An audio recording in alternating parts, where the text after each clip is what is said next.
Sadhana, The Realisation of Life. By Rabindranath Tagore. Author's Preface. Perhaps it is well for me to explain that the subject matter of the papers published in this book has not been philosophically treated, nor has it been approached from the scholar's point of view. The writer has been brought up in a family where texts of the Upanishads are used in daily worship.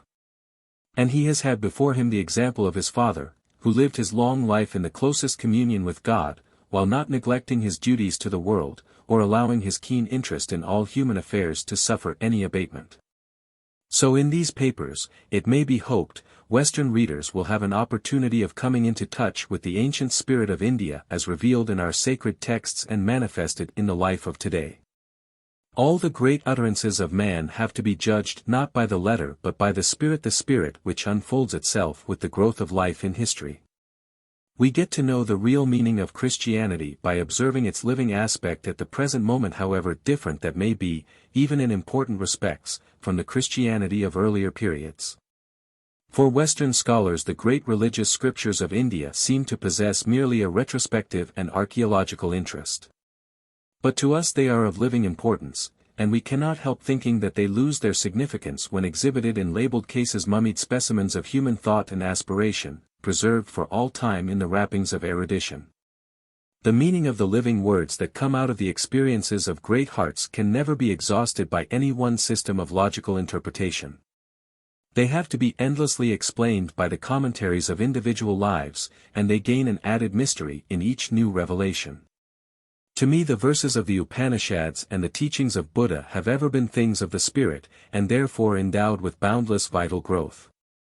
And I have used them, both in my own life and in my preaching, as being instinct with individual meaning for me, as for others, and awaiting for their confirmation, my own special testimony, which must have its value because of its individuality.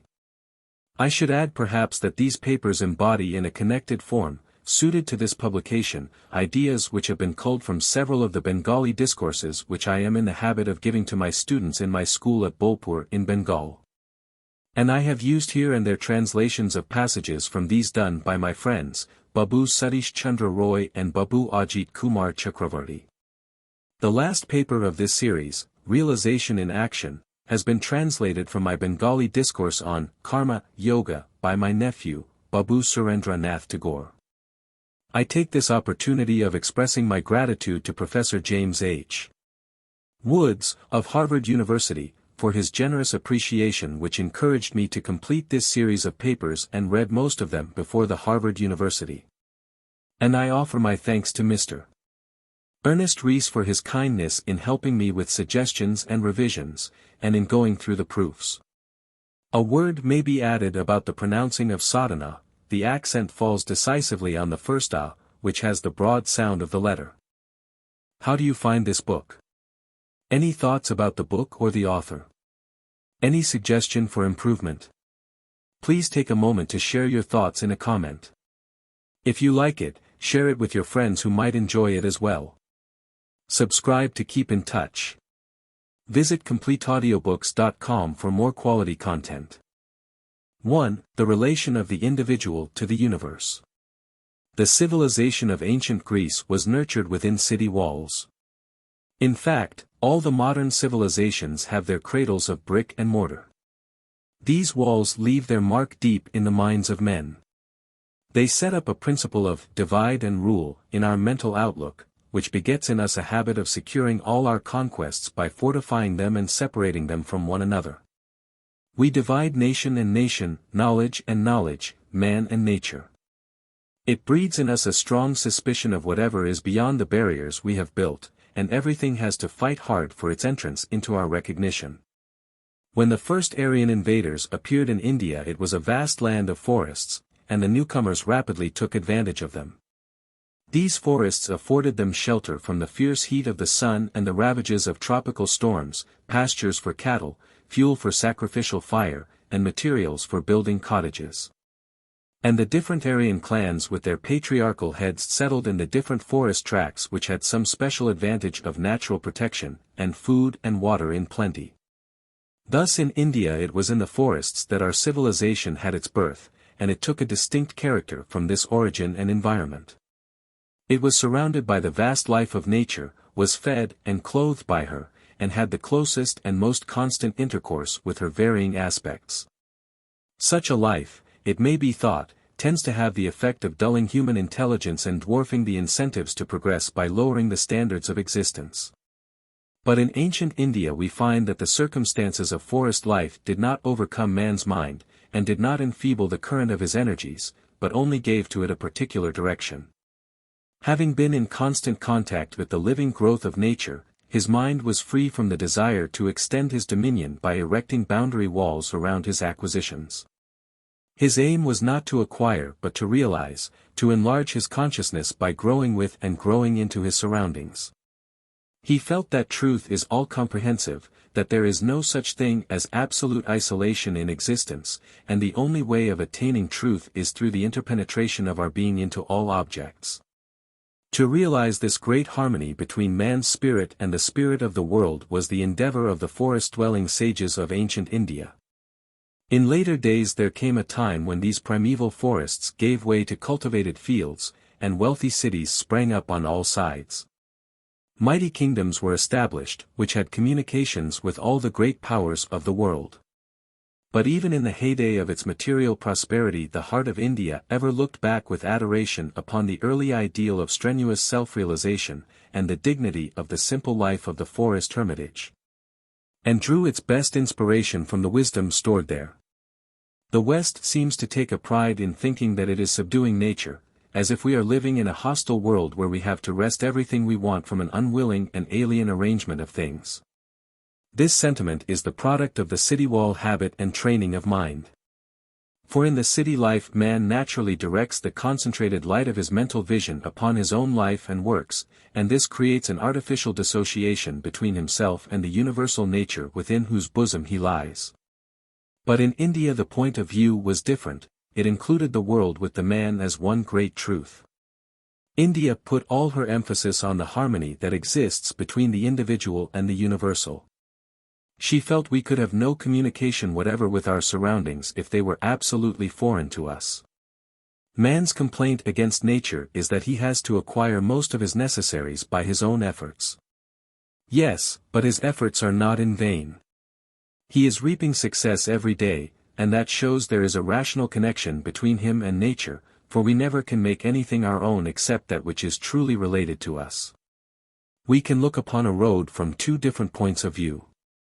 One regards it as dividing us from the object of our desire, in that case we count every step of our journey over it as something attained by force in the face of obstruction.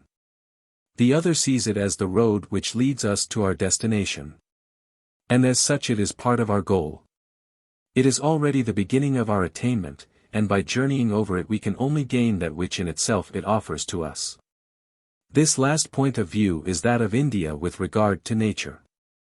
For her, the great fact is that we are in harmony with nature, that man can think because his thoughts are in harmony with things.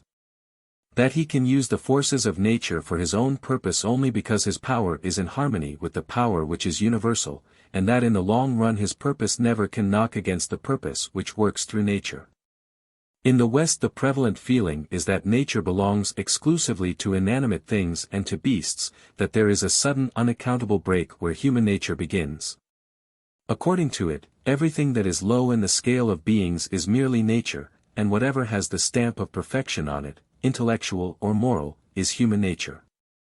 It is like dividing the bud and the blossom into two separate categories, and putting their grace to the credit of two different and antithetical principles.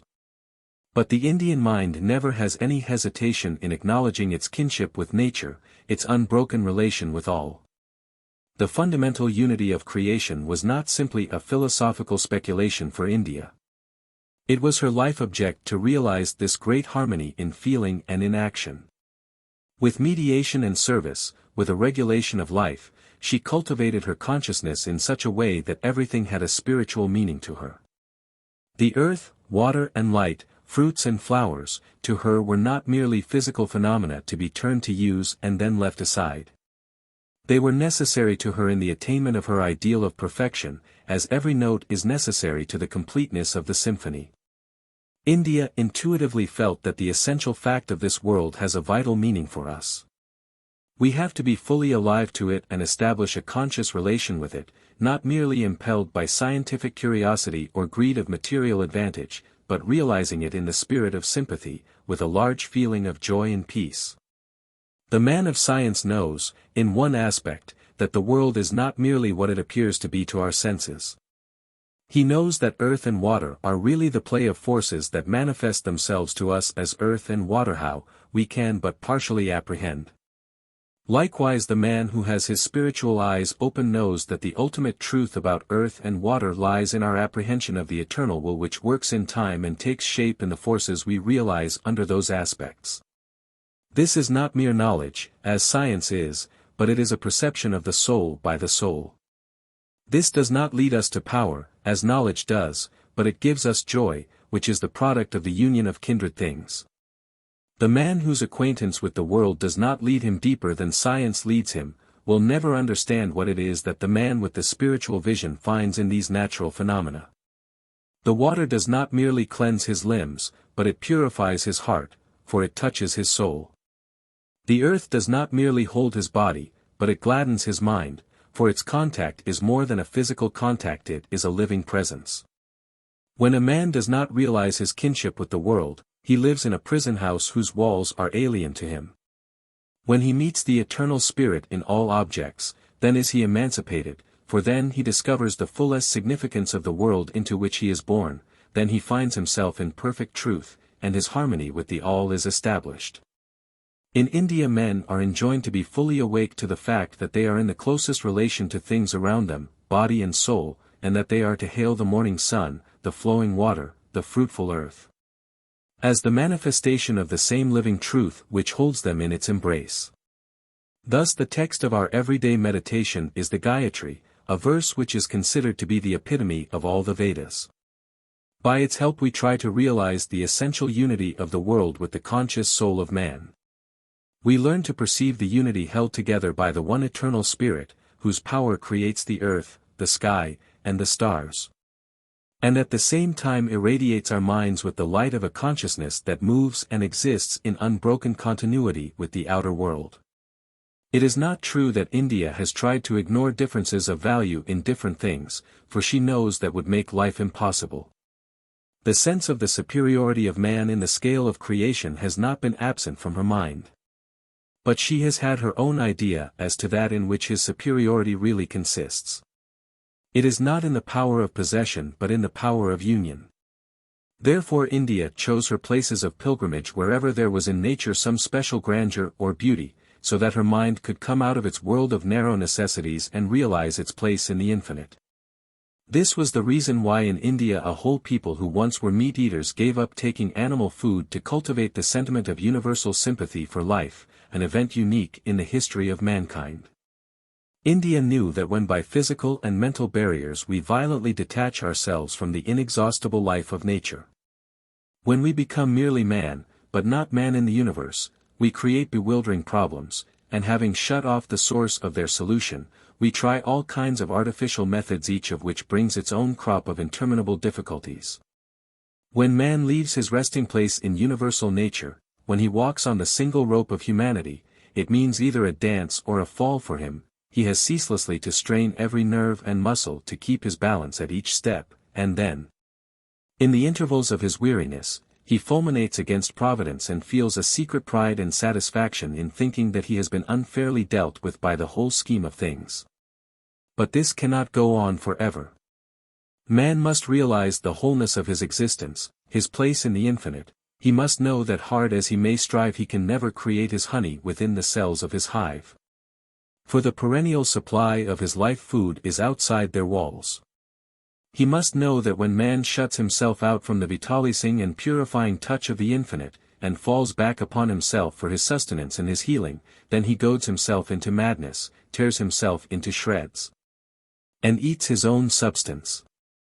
Deprived of the background of the whole, his poverty loses its one great quality, which is simplicity, and becomes squalid and shamefaced. His wealth is no longer magnanimous, it grows merely extravagant. His appetites do not minister to his life, keeping to the limits of their purpose, they become an end in themselves and set fire to his life and play the fiddle in the lurid light of the conflagration. Then it is that in our self-expression we try to startle and not to attract, in art we strive for originality and lose sight of truth which is old and yet ever new. In literature we miss the complete view of man which is simple and yet great. But he appears as a psychological problem or the embodiment of a passion that is intense because abnormal and because exhibited in the glare of a fiercely emphatic light which is artificial.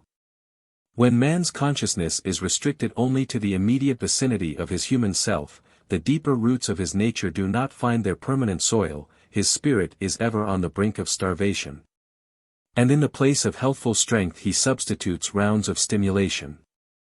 Then it is that man misses his inner perspective and measures his greatness by its bulk and not by its vital link with the infinite, judges his activity by its movement and not by the repose of perfection, the repose which is in the starry heavens. In the ever-flowing rhythmic dance of creation. The first invasion of India has its exact parallel in the invasion of America by the European settlers. They also were confronted with primeval forests and a fierce struggle with aboriginal races. But this struggle between man and nature lasted till the very end, they never came to any terms. In India the forests which were the habitation of the barbarians became the sanctuary of sages, but in America these great living cathedrals of nature had no deeper significance to man. They brought wealth and power to him, and perhaps at times they ministered to his enjoyment of beauty, and inspired a solitary poet. They never acquired a sacred association in the hearts of men as the site of some great spiritual reconcilement where man's soul has its meeting place with the soul of the world. I do not for a moment wish to suggest that these things should have been otherwise. It would be an utter waste of opportunities if history were to repeat itself exactly in the same manner in every place. It is best for the commerce of the spirit that people differently situated should bring their different products into the market of humanity, each of which is complementary and necessary to the others. All that I wish to say is that India at the outset of her career met with a special combination of circumstances which was not lost upon her. She had, according to her opportunities, thought and pondered, striven and suffered, dived into the depths of existence. And achieved something which surely cannot be without its value to people whose evolution in history took a different way altogether. Man for his perfect growth requires all the living elements that constitute his complex life, that is why his food has to be cultivated in different fields and brought from different sources. Civilization is a kind of mold that each nation is busy making for itself to shape its men and women according to its best ideal. All its institutions, its legislature, its standard of approbation and condemnation, its conscious and unconscious teachings tend toward that object. The modern civilization of the West, by all its organized efforts, is trying to turn out men perfect in physical, intellectual, and moral efficiency. There the vast energies of the nations are employed in extending man's power over his surroundings, and people are combining and straining every faculty to possess and to turn to account all that they can lay their hands upon. To overcome every obstacle on their path of conquest.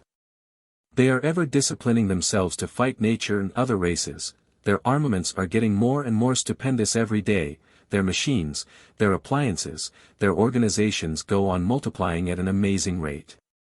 This is a splendid achievement, no doubt, and a wonderful manifestation of man's masterfulness which knows no obstacle, and which has for its object the supremacy of himself over everything else. The ancient civilization of India had its own ideal of perfection towards which its efforts were directed.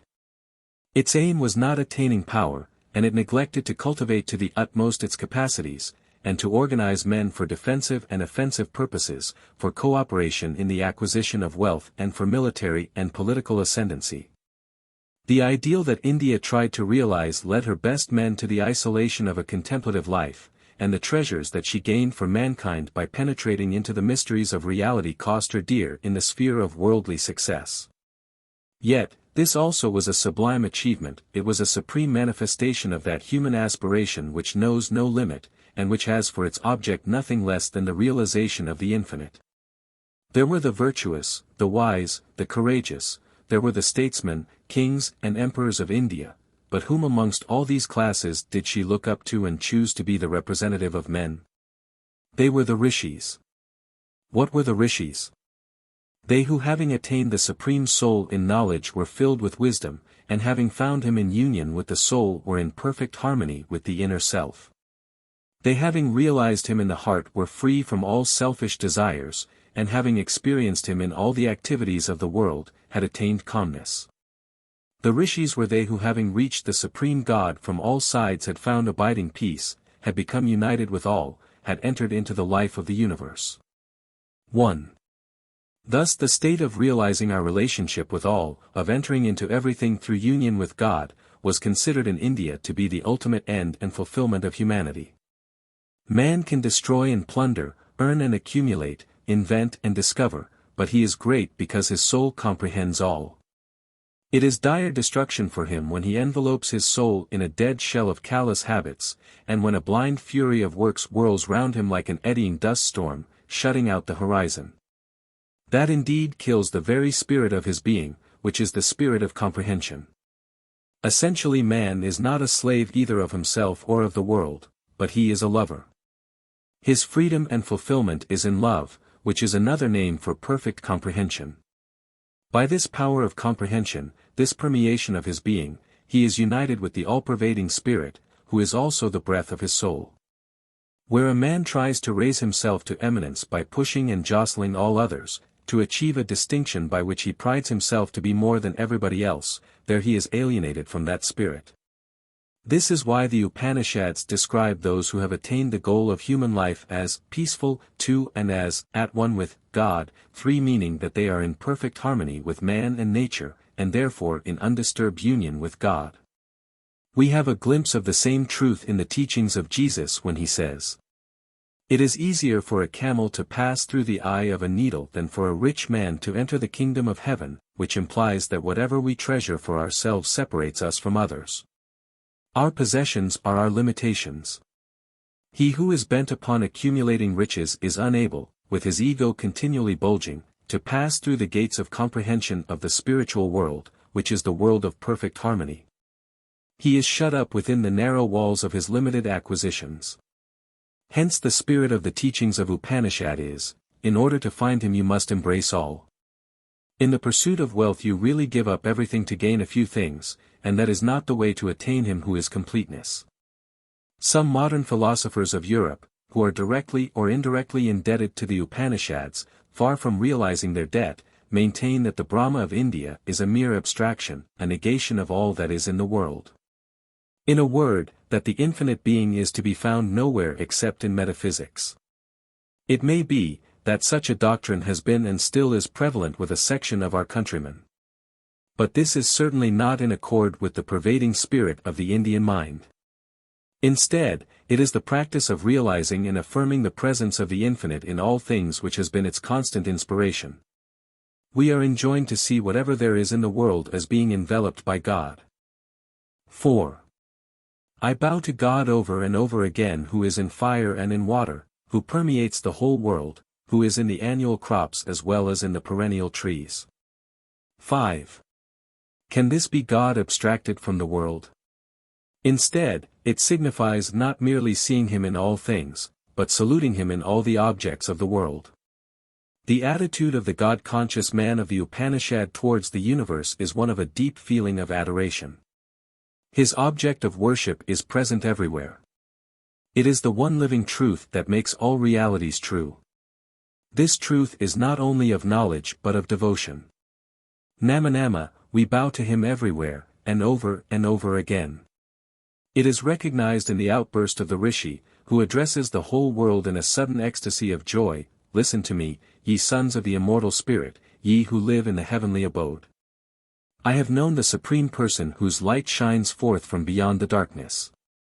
6. Do we not find the overwhelming delight of a direct and positive experience where there is not the least trace of vagueness or passivity?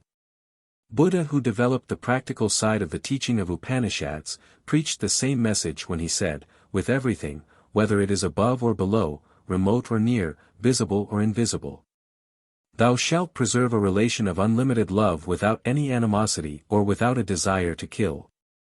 To live in such a consciousness while standing or walking, sitting or lying down till you are asleep, is Brahma Vihara, or, in other words, is living and moving and having your joy in the spirit of Brahma.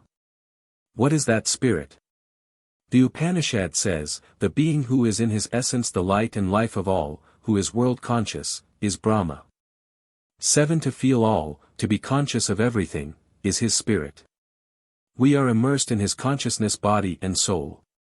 It is through his consciousness that the sun attracts the earth, it is through his consciousness that the light waves are being transmitted from planet to planet. Not only in space, but this light and life, this all-feeling being is in our souls. 8. He is all-conscious in space, or the world of extension, and he is all-conscious in soul, or the world of intention.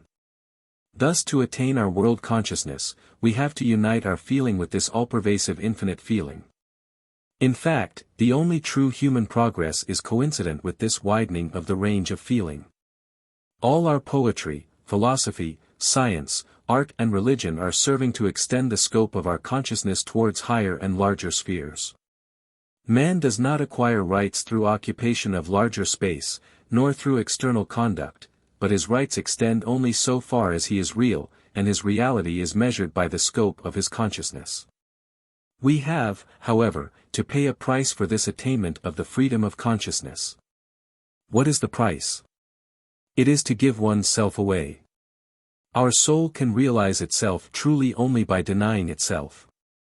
The Upanishad says, "Thou shalt gain by giving away 9, thou shalt not covet." 10. In Gita we are advised to work disinterestedly, abandoning all lust for the result. Many outsiders conclude from this teaching that the conception of the world as something unreal lies at the root of the so-called disinterestedness preached in India. But the reverse is true. The man who aims at his own aggrandizement underrates everything else. Compared to his ego, the rest of the world is unreal. Thus, in order to be fully conscious of the reality of all, one has to be free himself from the bonds of personal desires. This discipline we have to go through to prepare ourselves for our social duties, for sharing the burdens of our fellow beings. Every endeavor to attain a larger life requires of man to gain by giving away, and not to be greedy.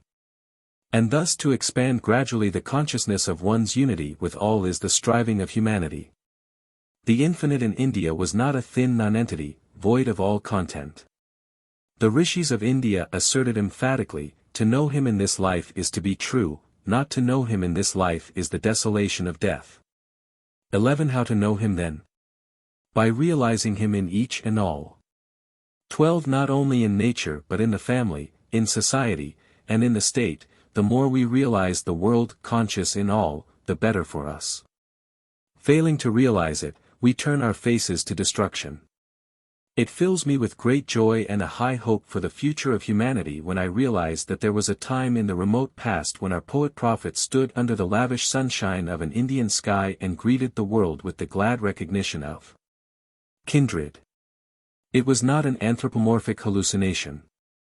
It was not seeing man reflected everywhere in grotesquely exaggerated images, and witnessing the human drama acted on a gigantic scale in nature's arena of flitting lights and shadows. On the contrary, it meant crossing the limiting barriers of the individual, to become more than man, to become one with the all. It was not a mere play of the imagination, but it was the liberation of consciousness from all the mystifications and exaggerations of the self.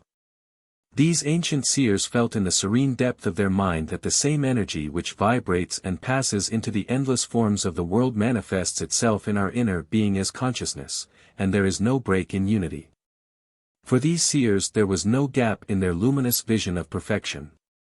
They never acknowledged even death itself as creating a chasm in the field of reality.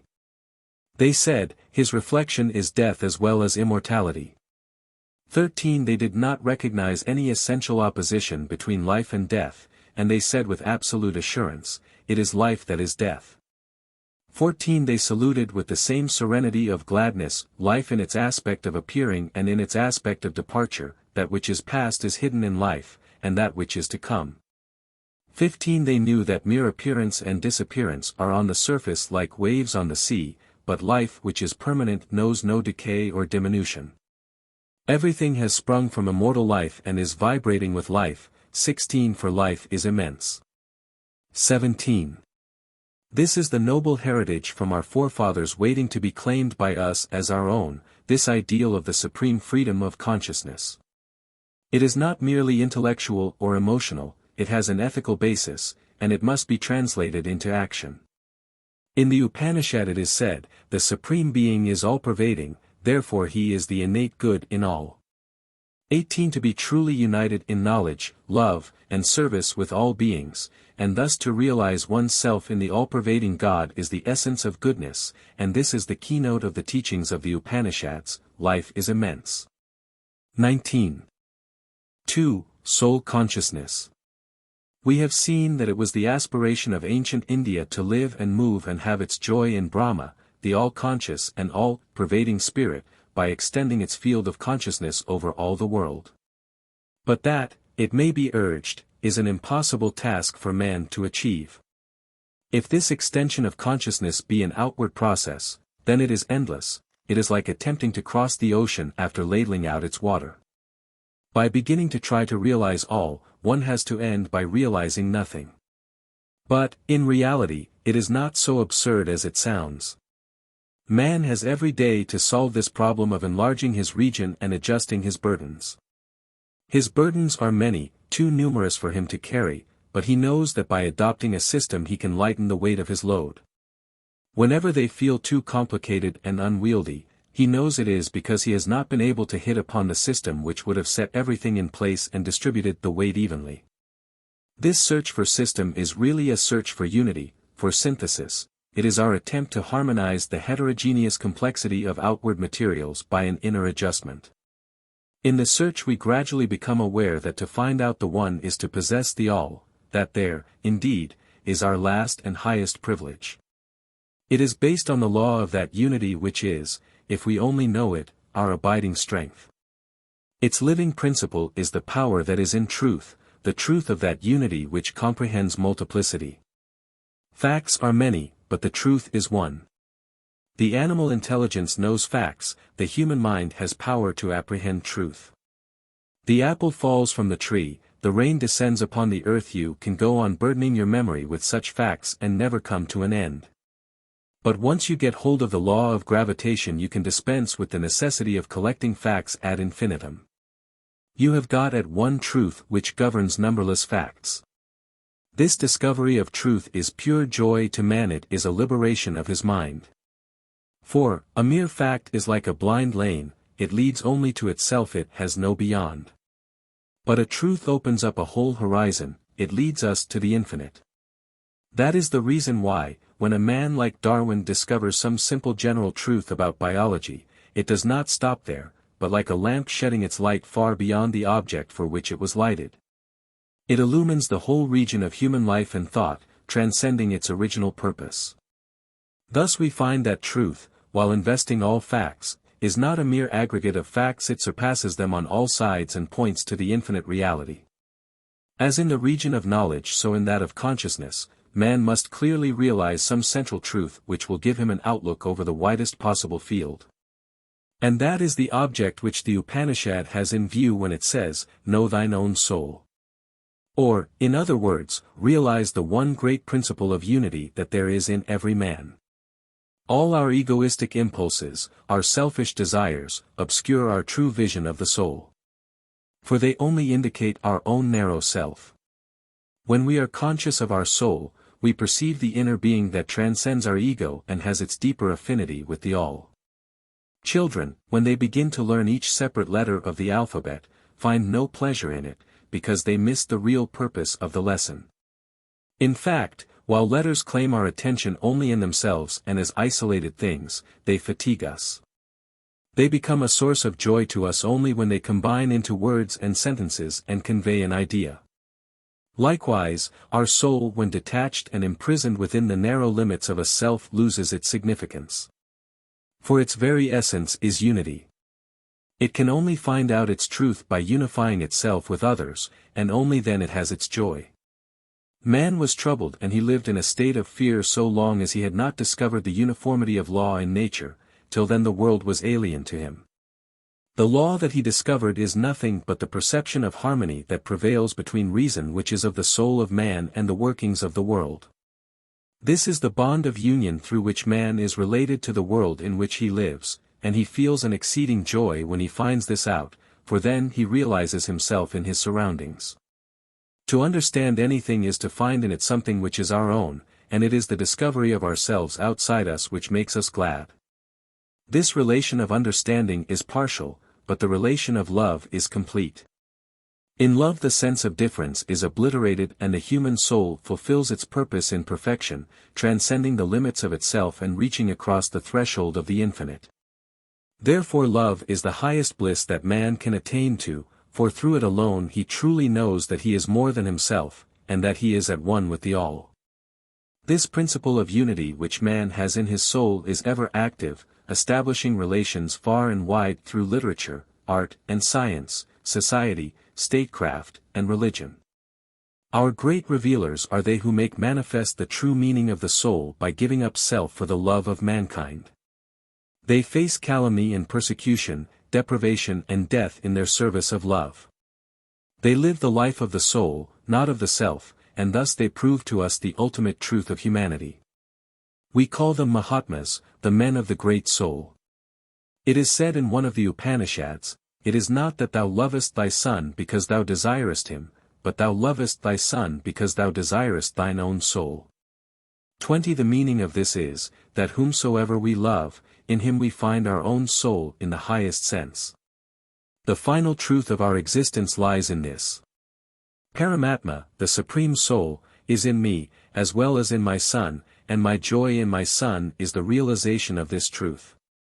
It has become quite a commonplace fact, yet it is wonderful to think upon, that the joys and sorrows of our loved ones are joys and sorrows to us, nay, they are more. Why so? Because in them we have grown larger, in them we have touched that great truth which comprehends the whole universe. It very often happens that our love for our children, our friends, or other loved ones, debars us from the further realization of our soul. It enlarges our scope of consciousness, no doubt, yet it sets a limit to its freest expansion. Nevertheless, it is the first step, and all the wonder lies in this first step itself. It shows to us the true nature of our soul. From it we know, for certain, that our highest joy is in the losing of our egoistic self and in the uniting with others. This love gives us a new power and insight and beauty of mind to the extent of the limits we set around it, but ceases to do so if those limits lose their elasticity, and militate against the spirit of love altogether. Then our friendships become exclusive, our families selfish and inhospitable, our nations insular and aggressively inimical to other races. It is like putting a burning light within a sealed enclosure, which shines brightly till the poisonous gases accumulate and smother the flame.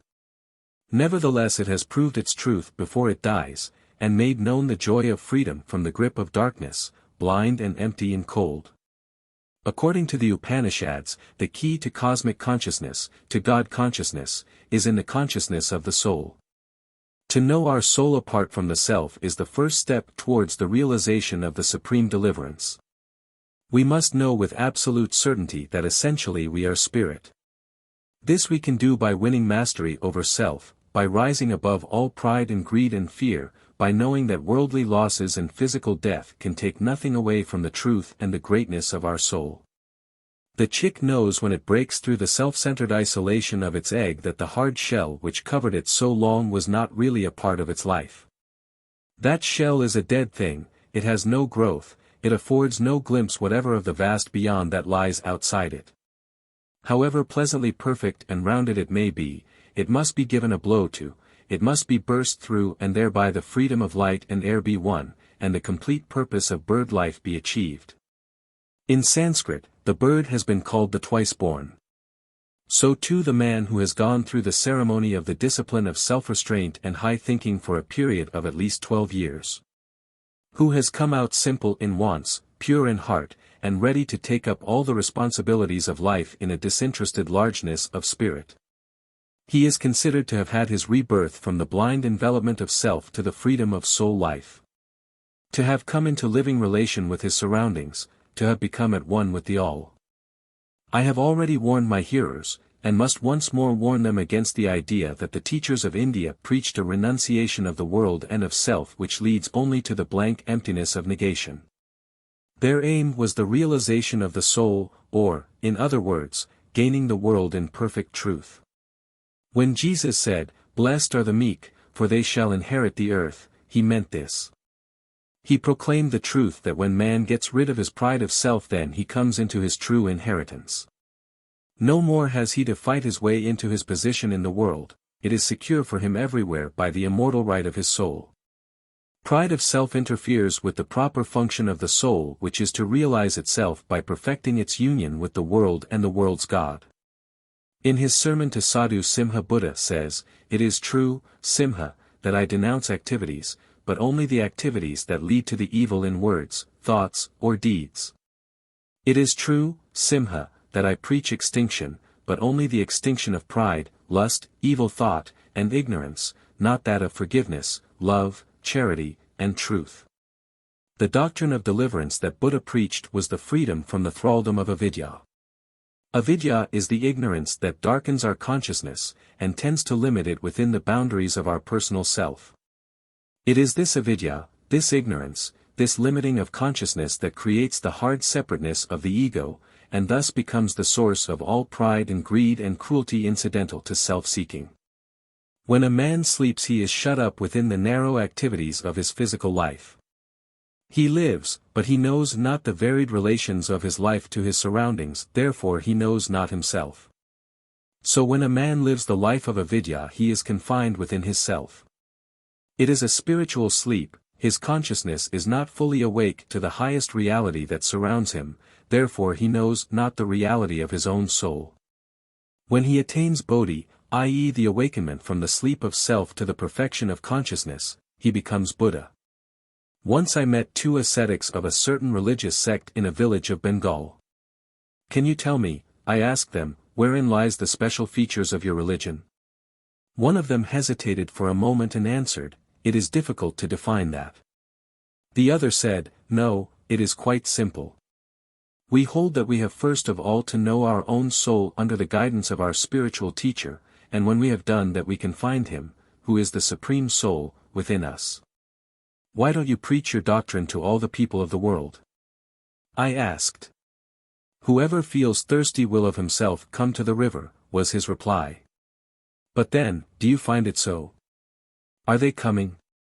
The man gave a gentle smile, and with an assurance which had not the least tinge of impatience or anxiety, he said, "They must come, one and all." Yes, he is right, this simple ascetic of rural Bengal. Man is indeed abroad to satisfy needs which are more to him than food and clothing. He is out to find himself. Man's history is the history of his journey to the unknown in quest of the realization of his immortal self, his soul. Through the rise and fall of empires, through the building up gigantic piles of wealth and the ruthless scattering of them upon the dust. Through the creation of vast bodies of symbols that give shape to his dreams and aspirations, and the casting of them away like the playthings of an outworn infancy. Through his forging of magic keys with which to unlock the mysteries of creation, and through his throwing away of this labor of ages to go back to his workshop and work up afresh some new form. Yes, through it all man is marching from epoch to epoch towards the fullest realization of his soul, the soul which is greater than the things man accumulates, the deeds he accomplishes, the theories he builds. The soul whose onward course is never checked by death or dissolution. Man's mistakes and failures have by no means been trifling or small, they have strewn his path with colossal ruins. His sufferings have been immense, like birth pangs for a giant child. They are the prelude of a fulfillment whose scope is infinite. Man has gone through and is still undergoing martyrdoms in various ways, and his institutions are the altars he has built whereto he brings his daily sacrifices, marvelous in kind and stupendous in quantity. All this would be absolutely unmeaning and unbearable if all along he did not feel that deepest joy of the soul within him, which tries its divine strength by suffering and proves its exhaustless riches by renunciation. Yes, they are coming, the pilgrims, one and all coming to their true inheritance of the world. They are ever broadening their consciousness, ever seeking a higher and higher unity, ever approaching nearer to the one central truth which is all-comprehensive. Man's poverty is abysmal, his wants are endless till he becomes truly conscious of his soul. Till then, the world to him is in a state of continual flux, a phantasm that is and is not. For a man who has realized his soul, there is a determinate center of the universe around which all else can find its proper place, and from thence only can he draw and enjoy the blessedness of a harmonious life. There was a time when the earth was only a nebulous mass whose particles were scattered far apart through the expanding force of heat. When she had not yet attained her definiteness of form and had neither beauty nor purpose, but only heat and motion. Gradually, when her vapors were condensed into a unified rounded whole through a force that strove to bring all straggling matters under the control of a center, she occupied her proper place among the planets of the solar system. Like an emerald pendant in a necklace of diamonds. So with our soul. When the heat and motion of blind impulses and passions distracted on all sides, we can neither give nor receive anything truly. But when we find our center in our soul by the power of self-restraint, by the force that harmonizes all warring elements and unifies those that are apart, then all our isolated impressions reduce themselves to wisdom. And all our momentary impulses of heart find their completion in love. Then all the petty details of our life reveal an infinite purpose, and all our thoughts and deeds unite themselves inseparably in an internal harmony. The Upanishads say with great emphasis, "Know thou the One, the Soul." 21 It is the bridge leading to the immortal being. 22. This is the ultimate end of man, to find the one which is in him, which is his truth, which is his soul, the key with which he opens the gate of the spiritual life, the heavenly kingdom. His desires are many, and madly they run after the varied objects of the world, for therein they have their life and fulfillment. But that which is one in him is ever seeking for unity in knowledge, unity in love, unity in purposes of will. Its highest joy is when it reaches the infinite one within its eternal unity. Hence the saying of the Upanishad, only those of tranquil minds, and none else, can attain abiding joy, by realizing within their souls the being who manifests one essence in a multiplicity of forms. 23. Transcriber's note, the above footnote contains the mark in the original printed version. This has been retained as is. Through all the diversities of the world the one in us is threading its course towards the one in all. This is its nature and this is its joy. But by that devious path it could never reach its goal if it had not a light of its own by which it could catch the sight of what it was seeking in a flash. The vision of the Supreme One in our own soul is a direct and immediate intuition, not based on any ratiocination or demonstration at all. Our eyes naturally see an object as a whole, not by breaking it up into parts, but by bringing all the parts together into a unity with ourselves. So with the intuition of our soul, consciousness, which naturally and totally realizes its unity in the Supreme One. Says the Upanishad, this deity who is manifesting himself in the activities of the universe always dwells in the heart of man as the Supreme Soul. Those who realize him through the immediate perception of the heart attain immortality. 24. He is Vishvakarma, that is, in a multiplicity of forms and forces lies his outward manifestation in nature, but his inner manifestation in our soul is that which exists in unity. Our pursuit of truth in the domain of nature therefore is through analysis and the gradual methods of science, but our apprehension of truth in our soul is immediate and through direct intuition. We cannot attain the Supreme Soul by successive additions of knowledge acquired bit by bit even through all eternity, because he is one, he is not made up of parts, we can only know him as heart of our hearts and soul of our soul.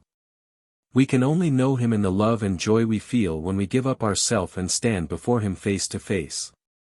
The deepest and the most earnest prayer that has ever risen from the human heart has been uttered in our ancient tongue, O thou self-revealing one, reveal thyself in me. 25 We are in misery because we are creatures of self, the self that is unyielding and narrow, that reflects no light, that is blind to the infinite. Our self is loud with its own discordant clamor, it is not the tuned harp whose chords vibrate with the music of the eternal. Sighs of discontent and weariness of failure, idle regrets for the past and anxieties for the future are troubling our shallow hearts because we have not found our souls, and the self-revealing Spirit has not been manifest within us. Hence our cry, O thou awful one, save me with thy smile of grace ever and evermore. 26 It is a stifling shroud of death, this self-gratification, this insatiable greed, this pride of possession, this insolent alienation of heart. Rudra, O thou awful one, rend this dark cover in twain and let the saving beam of thy smile of grace strike through this night of gloom and waken my soul. From unreality lead me to the real, from darkness to the light, from death to immortality. 27 But how can one hope to have this prayer granted? For infinite is the distance that lies between truth and untruth, between death and deathlessness. Yet this measureless gulf is bridged in a moment when the self-revealing one reveals himself in the soul. There the miracle happens, for there is the meeting ground of the finite and infinite. Father, completely sweep away all my sins. 28 For in sin man takes part with the finite against the infinite that is in him. It is the defeat of his soul by his self. It is a perilously losing game, in which man stakes his all to gain a part. Sin is the blurring of truth which clouds the purity of our consciousness. In sin we lust after pleasures, not because they are truly desirable, but because the red light of our passions makes them appear desirable. We long for things not because they are great in themselves, but because our greed exaggerates them and makes them appear great. These exaggerations, these falsifications of the perspective of things, break the harmony of our life at every step. We lose the true standard of values and are distracted by the false claims of the varied interests of life contending with one another. It is this failure to bring all the elements of his nature under the unity and control of the Supreme One that makes man feel the pang of his separation from God and gives rise to the earnest prayer, O God, O Father, completely sweep away all our sins. 29 Give unto us that which is good. 30 The good which is the daily bread of our souls. In our pleasures we are confined to ourselves, in the good we are freed and we belong to all. As the child in its mother's womb gets its sustenance through the union of its life with the larger life of its mother, so our soul is nourished only through the good which is the recognition of its inner kinship.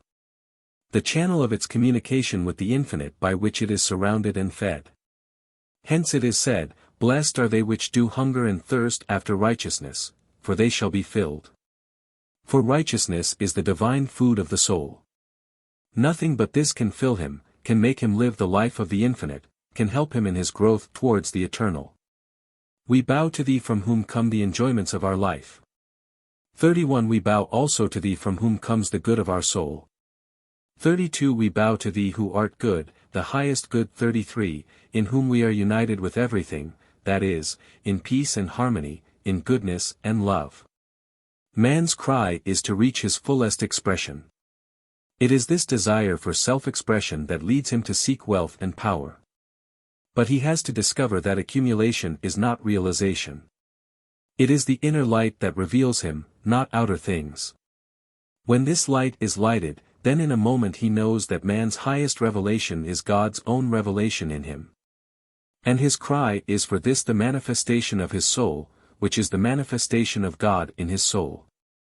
Man becomes perfect man, he attains his fullest expression, when his soul realizes itself in the infinite being who is of I, whose very essence is expression.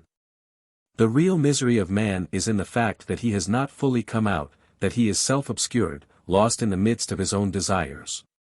He cannot feel himself beyond his personal surroundings, his greater self is blotted out, his truth is unrealized. The prayer that rises up from his whole being is therefore, Thou, who art the Spirit of manifestation, manifest thyself in me. 34 This longing for the perfect expression of his self is more deeply inherent in man than his hunger and thirst for bodily sustenance, his lust for wealth and distinction. This prayer is not merely one born individually of him. It is in depth of all things, it is the ceaseless urging in him of the I, of the spirit of eternal manifestation. The revealment of the infinite in the finite, which is the motive of all creation, is not seen in its perfection in the starry heavens, in the beauty of flowers. It is in the soul of man. For there will seeks its manifestation in will, and freedom turns to win its final prize in the freedom of surrender. Therefore, it is the self of man which the great King of the universe has not shadowed with his throne, he has left it free. In his physical and mental organism, where man is related with nature, he has to acknowledge the rule of his king, but in his self he is free to disown him. There our God must win his entrance. There he comes as a guest, not as a king, and therefore he has to wait till he is invited. It is the man's self from which God has withdrawn his commands, for there he comes to court our love. His armed force, the laws of nature, stand outside its gate, and only beauty, the messenger of his love, finds admission within its precincts. It is only in this region of will that anarchy is permitted. Only in man's self that the discord of untruth and unrighteousness hold its reign, and things can come to such a pass that we may cry out in our anguish. Such utter lawlessness could never prevail if there were a God. Indeed, God has stood aside from ourself, where his watchful patience knows no bounds, and where he never forces open the doors if shut against him. For this self of ours has to attain its ultimate meaning, which is the soul, not through the compulsion of God's power but through love, and thus become united with God in freedom. He whose spirit has been made one with God stands before man as the supreme flower of humanity. There man finds in truth what he is, for there the I is revealed to him in the soul of man as the most perfect revelation for him of God. For there we see the union of the supreme will with our will, our love with the love everlasting. Therefore, in our country he who truly loves God receives such homage from men as would be considered almost sacrilegious in the West. We see in him God's wish fulfilled, the most difficult of all obstacles to his revealment removed, and God's own perfect joy fully blossoming in humanity.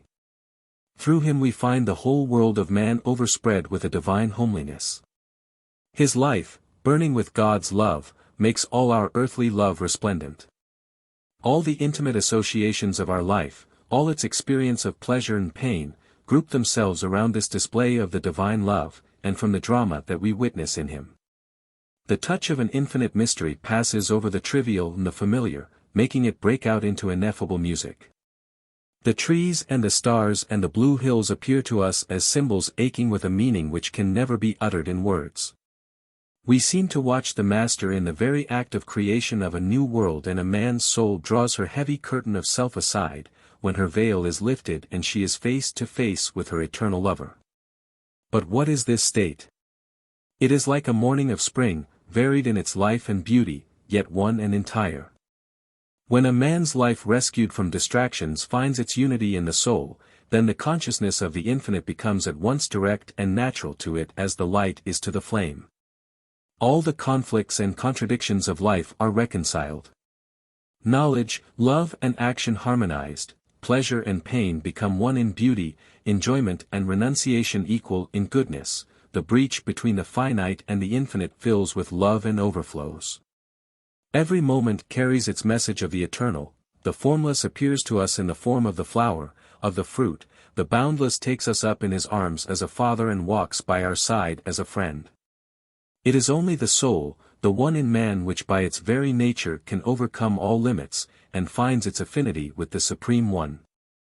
While yet we have not attained the internal harmony, and the wholeness of our being, our life remains a life of habits. The world still appears to us as a machine, to be mastered where it is useful, to be guarded against where it is dangerous, and never to be known in its full fellowship with us, alike in its physical nature and in its spiritual life and beauty. 3. The problem of evil. The question why there is evil in existence is the same as why there is imperfection, or, in other words, why there is creation at all. We must take it for granted that it could not be otherwise. That creation must be imperfect, must be gradual, and that it is futile to ask the question, why we are. But this is the real question we ought to ask: is this imperfection the final truth? Is evil absolute and ultimate? The river has its boundaries, its banks, but is a river all banks? Or are the banks the final facts about the river? Do not these obstructions themselves give its water an onward motion? The towing rope binds a boat, but is the bondage its meaning? Does it not at the same time draw the boat forward? The current of the world has its boundaries, otherwise it could have no existence, but its purpose is not shown in the boundaries which restrain it, but in its movement, which is towards perfection. The wonder is not that there should be obstacles and sufferings in this world, but that there should be law and order, beauty and joy, goodness and love. The idea of God that man has in his being is the wonder of all wonders. He has felt in the depths of his life that what appears as imperfect is the manifestation of the perfect, just as a man who has an ear for music realizes the perfection of a song, while in fact he is only listening to a succession of notes. Man has found out the great paradox that what is limited is not imprisoned within its limits, it is ever moving, and therewith shedding its finitude every moment. In fact, imperfection is not a negation of perfectness. Finitude is not contradictory to infinity, they are but completeness manifested in parts, infinity revealed within bounds. Pain, which is the feeling of our finiteness, is not a fixture in our life. It is not an end in itself, as joy is. To meet with it is to know that it has no part in the true permanence of creation. It is what error is in our intellectual life. To go through the history of the development of science is to go through the maze of mistakes it made current at different times. Yet no one really believes that science is the one perfect mode of disseminating mistakes. The progressive ascertainment of truth is the important thing to remember in the history of science, not its innumerable mistakes. Error, by its nature, cannot be stationary, it cannot remain with truth. Like a tramp, it must quit its lodging as soon as it fails to pay its score to the full. As in intellectual error, so in evil of any other form, its essence is impermanence, for it cannot accord with the whole. Every moment it is being corrected by the totality of things and keeps changing its aspect. We exaggerate its importance by imagining it as a standstill. Could we collect the statistics of the immense amount of death and putrefaction happening every moment in this earth, they would appall us. But evil is ever moving. With all its incalculable immensity it does not effectually clog the current of our life, and we find that the earth, water, and air remain sweet and pure for living beings. All statistics consist of our attempts to represent statistically what is in motion, and in the process things assume a weight in our mind which they have not in reality. For this reason a man, who by his profession is concerned with any particular aspect of life, is apt to magnify its proportions. In laying undue stress upon facts he loses his hold upon truth. A detective may have the opportunity of studying crimes in detail, but he loses his sense of their relative places in the whole social economy. When science collects facts to illustrate the struggle for existence that is going on in the kingdom of life, it raises a picture in our minds of nature red in tooth and claw. But in these mental pictures we give a fixity to colors and forms which are really evanescent.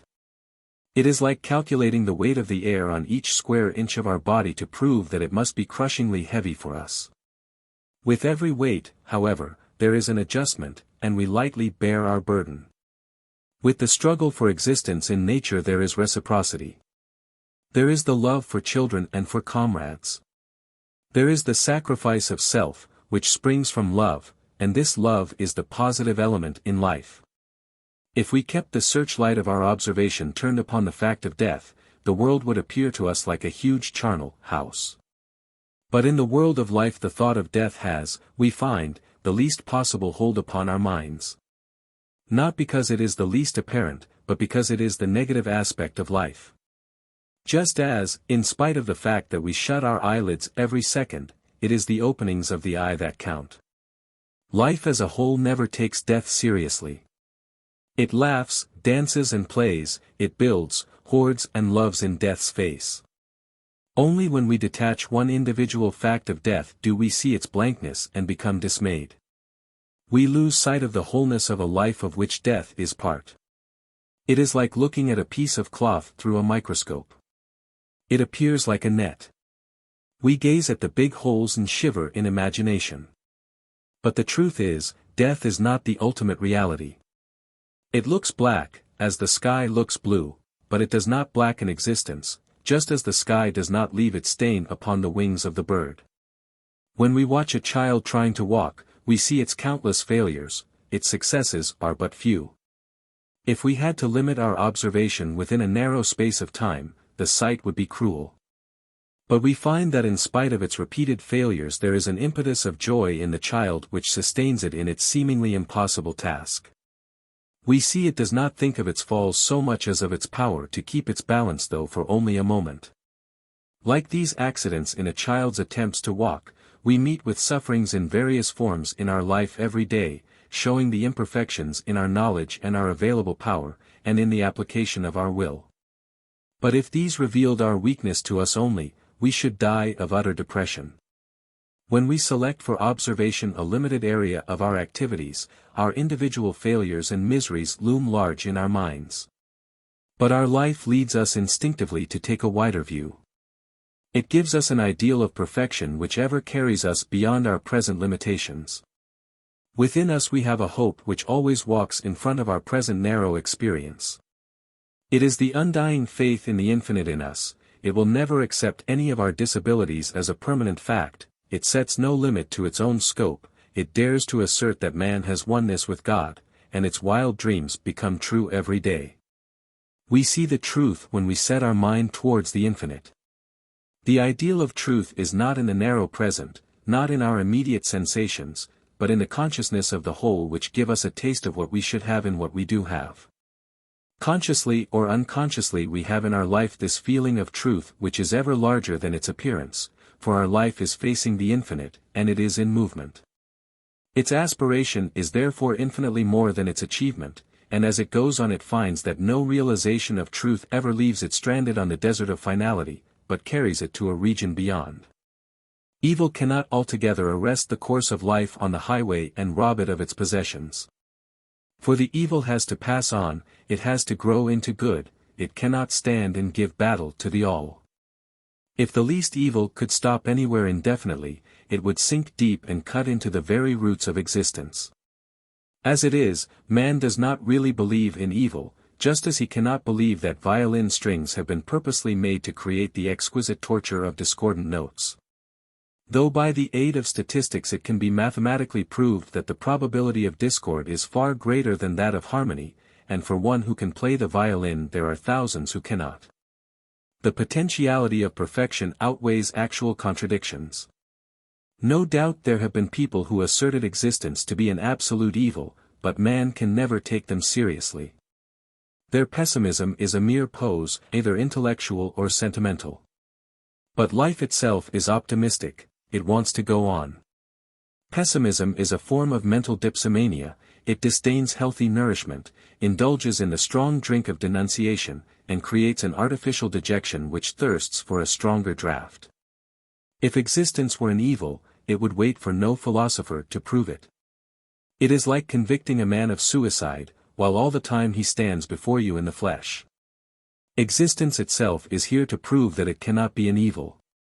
An imperfection which is not all imperfection, but which has perfection for its ideal, must go through a perpetual realization. Thus, it is the function of our intellect to realize the truth through untruths, and knowledge is nothing but the continually burning up of error to set free the light of truth. Our will, our character, has to attain perfection by continually overcoming evils, either inside or outside us, or both. Our physical life is consuming bodily materials every moment to maintain the life fire. And our moral life too has its fuel to burn. This life process is going on, we know it, we have felt it, and we have a faith which no individual instances to the contrary can shake, that the direction of humanity is from evil to good. For we feel that good is the positive element in man's nature, and in every age and every clime what man values most is his ideals of goodness. We have known the good, we have loved it, and we have paid our highest reverence to men who have shown in their lives what goodness is. The question will be asked, what is goodness? What does our moral nature mean? My answer is, that when a man begins to have an extended vision of his self, when he realizes that he is much more than at present he seems to be, he begins to get conscious of his moral nature. Then he grows aware of that which he is yet to be, and the state not yet experienced by him becomes more real than that under his direct experience.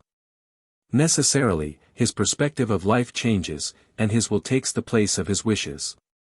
For will is the supreme wish of the larger life, the life whose greater portion is out of our present reach, most of whose objects are not before our sight. Then comes the conflict of our lesser man with our greater man, of our wishes with our will, of the desire for things affecting our senses with the purpose that is within our heart. Then we begin to distinguish between what we immediately desire and what is good. For good is that which is desirable for our greater self. Thus the sense of goodness comes out of a truer view of our life, which is the connected view of the wholeness of the field of life, and which takes into account not only what is present before us but what is not, and perhaps never humanly can be. Man, who is provident, feels for that life of his which is not yet existent, feels much more that than for the life that is with him, therefore he is ready to sacrifice his present inclination for the unrealized future. In this he becomes great, for he realizes truth. Even to be efficiently selfish one has to recognize this truth, and has to curb his immediate impulses, in other words, has to be moral. For our moral faculty is the faculty by which we know that life is not made up of fragments, purposeless and discontinuous. This moral sense of man not only gives him the power to see that the self has a continuity in time, but it also enables him to see that he is not true when he is only restricted to his own self. He is more in truth than he is in fact. He truly belongs to individuals who are not included in his own individuality, and whom he is never even likely to know. As he has a feeling for his future self which is outside his present consciousness, so he has a feeling for his greater self which is outside the limits of his personality. There is no man who has not this feeling to some extent, who has never sacrificed his selfish desire for the sake of some other person, who has never felt a pleasure in undergoing some loss or trouble because it pleased somebody else. It is a truth that man is not a detached being, that he has a universal aspect, and when he recognizes this he becomes great. Even the most evilly disposed selfishness has to recognize this when it seeks the power to do evil. For it cannot ignore truth and yet be strong. So in order to claim the aid of truth, selfishness has to be unselfish to some extent. A band of robbers must be moral in order to hold together as a band. They may rob the whole world but not each other.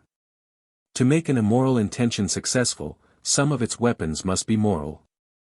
In fact, very often it is our very moral strength which gives us most effectively the power to do evil, to exploit other individuals for our own benefit, to rob other people of their rights. The life of an animal is unmoral, for it is aware only of an immediate present. The life of a man can be immoral, but that only means that it must have a moral basis. What is immoral is imperfectly moral, just as what is false is true to a small extent, or it cannot even be false. Not to see is to be blind, but to see wrongly is to see only in an imperfect manner. Man's selfishness is a beginning to see some connection, some purpose in life, and to act in accordance with its dictates requires self-restraint and regulation of conduct. A selfish man willingly undergoes troubles for the sake of the self, he suffers hardship and privation without a murmur, simply because he knows that what is pain and trouble, looked at from the point of view of a short space of time, are just the opposite when seen in a larger perspective. Thus what is a loss to the smaller man is a gain to the greater, and vice versa. To the man who lives for an idea, for his country, for the good of humanity, life has an extensive meaning, and to that extent pain becomes less important to him. To live the life of goodness is to live the life of all. Pleasure is for one's own self, but goodness is concerned with the happiness of all humanity and for all time. From the point of view of the good, pleasure and pain appear in a different meaning, so much so, that pleasure may be shunned, and pain be courted in its place, and death itself be made welcome as giving a higher value to life.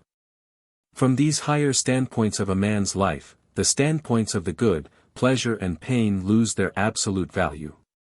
Martyrs prove it in history, and we prove it every day in our life in our little martyrdoms.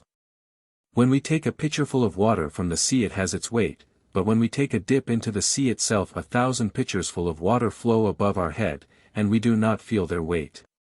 We have to carry the pitcher of self with our strength. And so, while on the plane of selfishness pleasure and pain have their full weight, on the moral plane they are so much lightened that the man who has reached it appears to us almost superhuman in his patience under crushing trials. and his forbearance in the face of malignant persecution. To live in perfect goodness is to realize one's life in the infinitive. This is the most comprehensive view of life which we can have by our inherent power of the moral vision of the wholeness of life. And the teaching of Buddha is to cultivate this moral power to the highest extent, to know that our field of activities is not bound to the plane of our narrow self. This is the vision of the heavenly kingdom of Christ. When we attain to that universal life, which is the moral life, we become freed from the bonds of pleasure and pain, and the place vacated by ourself becomes filled with an unspeakable joy which springs from measureless love. In this state the soul's activity is all the more heightened, only its motive power is not from desires, but in its own joy. This is the Karma Yoga of the Gita, the way to become one with the infinite activity by the exercise of the activity of disinterested goodness. When Buddha mentioned upon the way of realizing mankind from the grip of misery, he came to this truth, that when man attains his highest end by merging the individual in the universal, he becomes free from the thraldom of pain. Let us consider this point more fully. A student of mine once related to me his adventure in a storm, and complained that all the time he was troubled with the feeling that this great commotion in nature behaved to him as if he were no more than a mere handful of dust. That he was a distinct personality with a will of his own had not the least influence upon what was happening. I said, if consideration for our individuality could sway nature from her path, then it would be the individuals who would suffer most. But he persisted in his doubt, saying that there was this fact which could not be ignored, the feeling that I am. The I in us seeks for a relation which is individual to it. I replied that the relation of the I is with something which is not I. So we must have a medium which is common to both, and we must be absolutely certain that it is the same to the I as it is to the not I. This is what needs repeating here. We have to keep in mind that our individuality by its nature is impelled to seek for the universal. Our body can only die if it tries to eat its own substance, and our I loses the meaning of its function if it can only see itself. Just as we find that the stronger the imagination the less is it merely imaginary and the more is it in harmony with truth, so we see the more vigorous our individuality the more does it widen towards the universal. For the greatness of a personality is not in itself but in its content, which is universal, just as the depth of a lake is judged not by the size of its cavity but by the depth of its water. So, if it is a truth that the yearning of our nature is for reality, and that our personality cannot be happy with a fantastic universe of its own creation, then it is clearly best for it that our will can only deal with things by following their law, and cannot do with them just as it pleases. This unyielding sureness of reality sometimes crosses our will, and very often leads us to disaster, just as the firmness of the earth invariably hurts the falling child who is learning to walk. Nevertheless, it is the same firmness that hurts him which makes his walking possible. Once, while passing under a bridge, the mast of my boat got stuck in one of its girders. If only for a moment the mast would have bent an inch or two, or the bridge raised its back like a yawning cat, or the river given in, it would have been all right with me. But they took no notice of my helplessness. That is the very reason why I could make use of the river, and sail upon it with the help of the mast, and that is why, when its current was inconvenient, I could rely upon the bridge. Things are what they are, and we have to know them if we would deal with them, and knowledge of them is possible because our wish is not their law.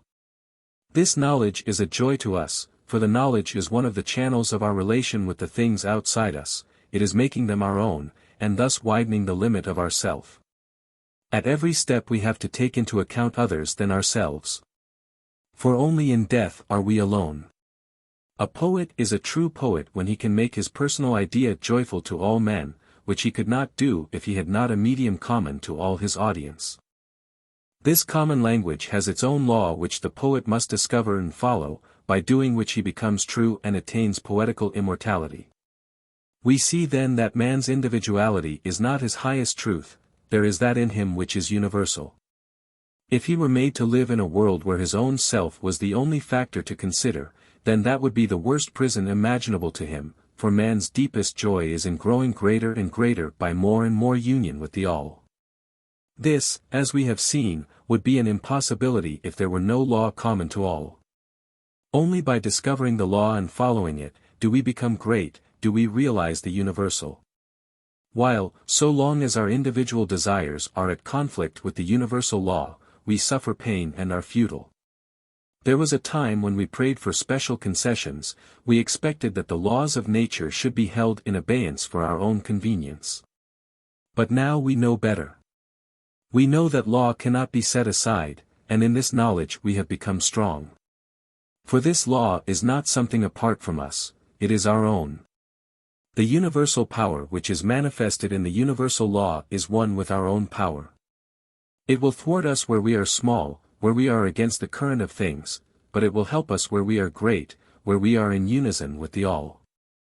Thus, through the help of science, as we come to know more of the laws of nature, we gain in power, we tend to attain a universal body. Our organ of sight, our organ of locomotion, our physical strength becomes worldwide. Steam and electricity become our nerve and muscle. Thus we find that, just as throughout our bodily organization there is a principle of relation by virtue of which we can call the entire body our own, and can use it as such. So all through the universe there is that principle of uninterrupted relation by virtue of which we can call the whole world our extended body and use it accordingly. And in this age of science it is our endeavor fully to establish our claim to our world self. We know all our poverty and sufferings are owing to our inability to realize this legitimate claim of ours. Really, there is no limit to our powers, for we are not outside the universal power which is the expression of universal law. We are on our way to overcome disease and death, to conquer pain and poverty. For through scientific knowledge we are ever on our way to realize the universal in its physical aspect. And as we make progress we find that pain, disease, and poverty of power are not absolute, but that is only the want of adjustment of our individual self to our universal self which gives rise to them. It is the same with our spiritual life. When the individual man in us chafes against the lawful rule of the universal man we become morally small, and we must suffer. In such a condition our successes are our greatest failures, and the very fulfillment of our desires leaves us poorer. We hanker after special gains for ourselves, we want to enjoy privileges which none else can share with us. But everything that is absolutely special must keep up a perpetual warfare with what is general. In such a state of civil war man always lives behind barricades, and in any civilization which is selfish our homes are not real homes, but artificial barriers around us. Yet we complain that we are not happy, as if there were something inherent in the nature of things to make us miserable. The universal spirit is waiting to crown us with happiness, but our individual spirit would not accept it. It is our life of the self that causes conflicts and complications everywhere, upsets the normal balance of society and gives rise to miseries of all kinds. It brings things to such a pass that to maintain order we have to create artificial coercions and organized forms of tyranny, and tolerate infernal institutions in our midst, whereby at every moment humanity is humiliated. We have seen that in order to be powerful we have to submit to the laws of the universal forces, and to realize in practice that they are our own. So, in order to be happy, we have to submit our individual will to the sovereignty of the universal will, and to feel in truth that it is our own will. When we reach that state wherein the adjustment of the finite in us to the infinite is made perfect, then pain itself becomes a valuable asset. It becomes a measuring rod with which to gauge the true value of our joy. The most important lesson that man can learn from his life is not that there is pain in this world, but that it depends upon him to turn it into good account, that it is possible for him to transmute it into joy. The lesson has not been lost altogether to us, and there is no man living who would willingly be deprived of his right to suffer pain, for that is his right to be a man. One day the wife of a poor laborer complained bitterly to me that her eldest boy was going to be sent away to a rich relative's house for part of the year. It was the implied kind intention of trying to relieve her of her trouble that gave her the shock, for a mother's trouble is a mother's own by her inalienable right of love, and she was not going to surrender it to any dictates of expediency. Man's freedom is never in being saved troubles, but it is the freedom to take trouble for his own good, to make the trouble an element in his joy. It can be made so only when we realize that our individual self is not the highest meaning of our being, that in us we have the world man who is immortal, who is not afraid of death or sufferings, and who looks upon pain as only the other side of joy. He who has realized this knows that it is pain which is our true wealth as imperfect beings, and has made us great and worthy to take our seat with the perfect. He knows that we are not beggars, that it is the hard coin which must be paid for everything valuable in this life, for our power, our wisdom, our love, that in pain is symbolized the infinite possibility of perfection, the eternal unfolding of joy. And the man who loses all pleasure in accepting pain sinks down and down to the lowest depth of penury and degradation. It is only when we invoke the aid of pain for our self-gratification that she becomes evil and takes her vengeance for the insult done to her by hurling us into misery. For she is the Vestal Virgin consecrated to the service of the immortal perfection, and when she takes her true place before the altar of the infinite she casts off her dark veil and bares her face to the beholder as a revelation of supreme joy. 4. The problem of self. At one pole of my being I am one with stocks and stones. There I have to acknowledge the rule of universal law. That is where the foundation of my existence lies, deep down below. Its strength lies in its being held firm in the clasp of comprehensive world, and in the fullness of its community with all things. But at the other pole of my being I am separate from all. There I have broken through the cordon of equality and stand alone as an individual. I am absolutely unique, I am incomparable. The whole weight of the universe cannot crush out this individuality of mine. I maintain it in spite of the tremendous gravitation of all things. It is small in appearance but great in reality. For it holds its own against the forces that would rob it of its distinction and make it one with the dust. This is the superstructure of the self which rises from the indeterminate depth and darkness of its foundation into the open, proud of its isolation. Proud of having given shape to a single individual idea of the architect's which has no duplicate in the whole universe. If this individuality be demolished, then though no material be lost, not an atom destroyed, the creative joy which was crystallized therein is gone. We are absolutely bankrupt if we are deprived of this specialty, this individuality, which is the only thing we can call our own, and which, if lost, is also a loss to the whole world. It is most valuable because it is not universal. And therefore only through it can we gain the universe more truly than if we were lying within its breast unconscious of our distinctiveness. The universal is ever seeking its consummation in the unique. And the desire we have to keep our uniqueness intact is really the desire of the universe acting in us. It is our joy of the infinite in us that gives us our joy in ourselves. That this separateness of self is considered by man as his most precious possession is proved by the sufferings he undergoes and the sins he commits for its sake.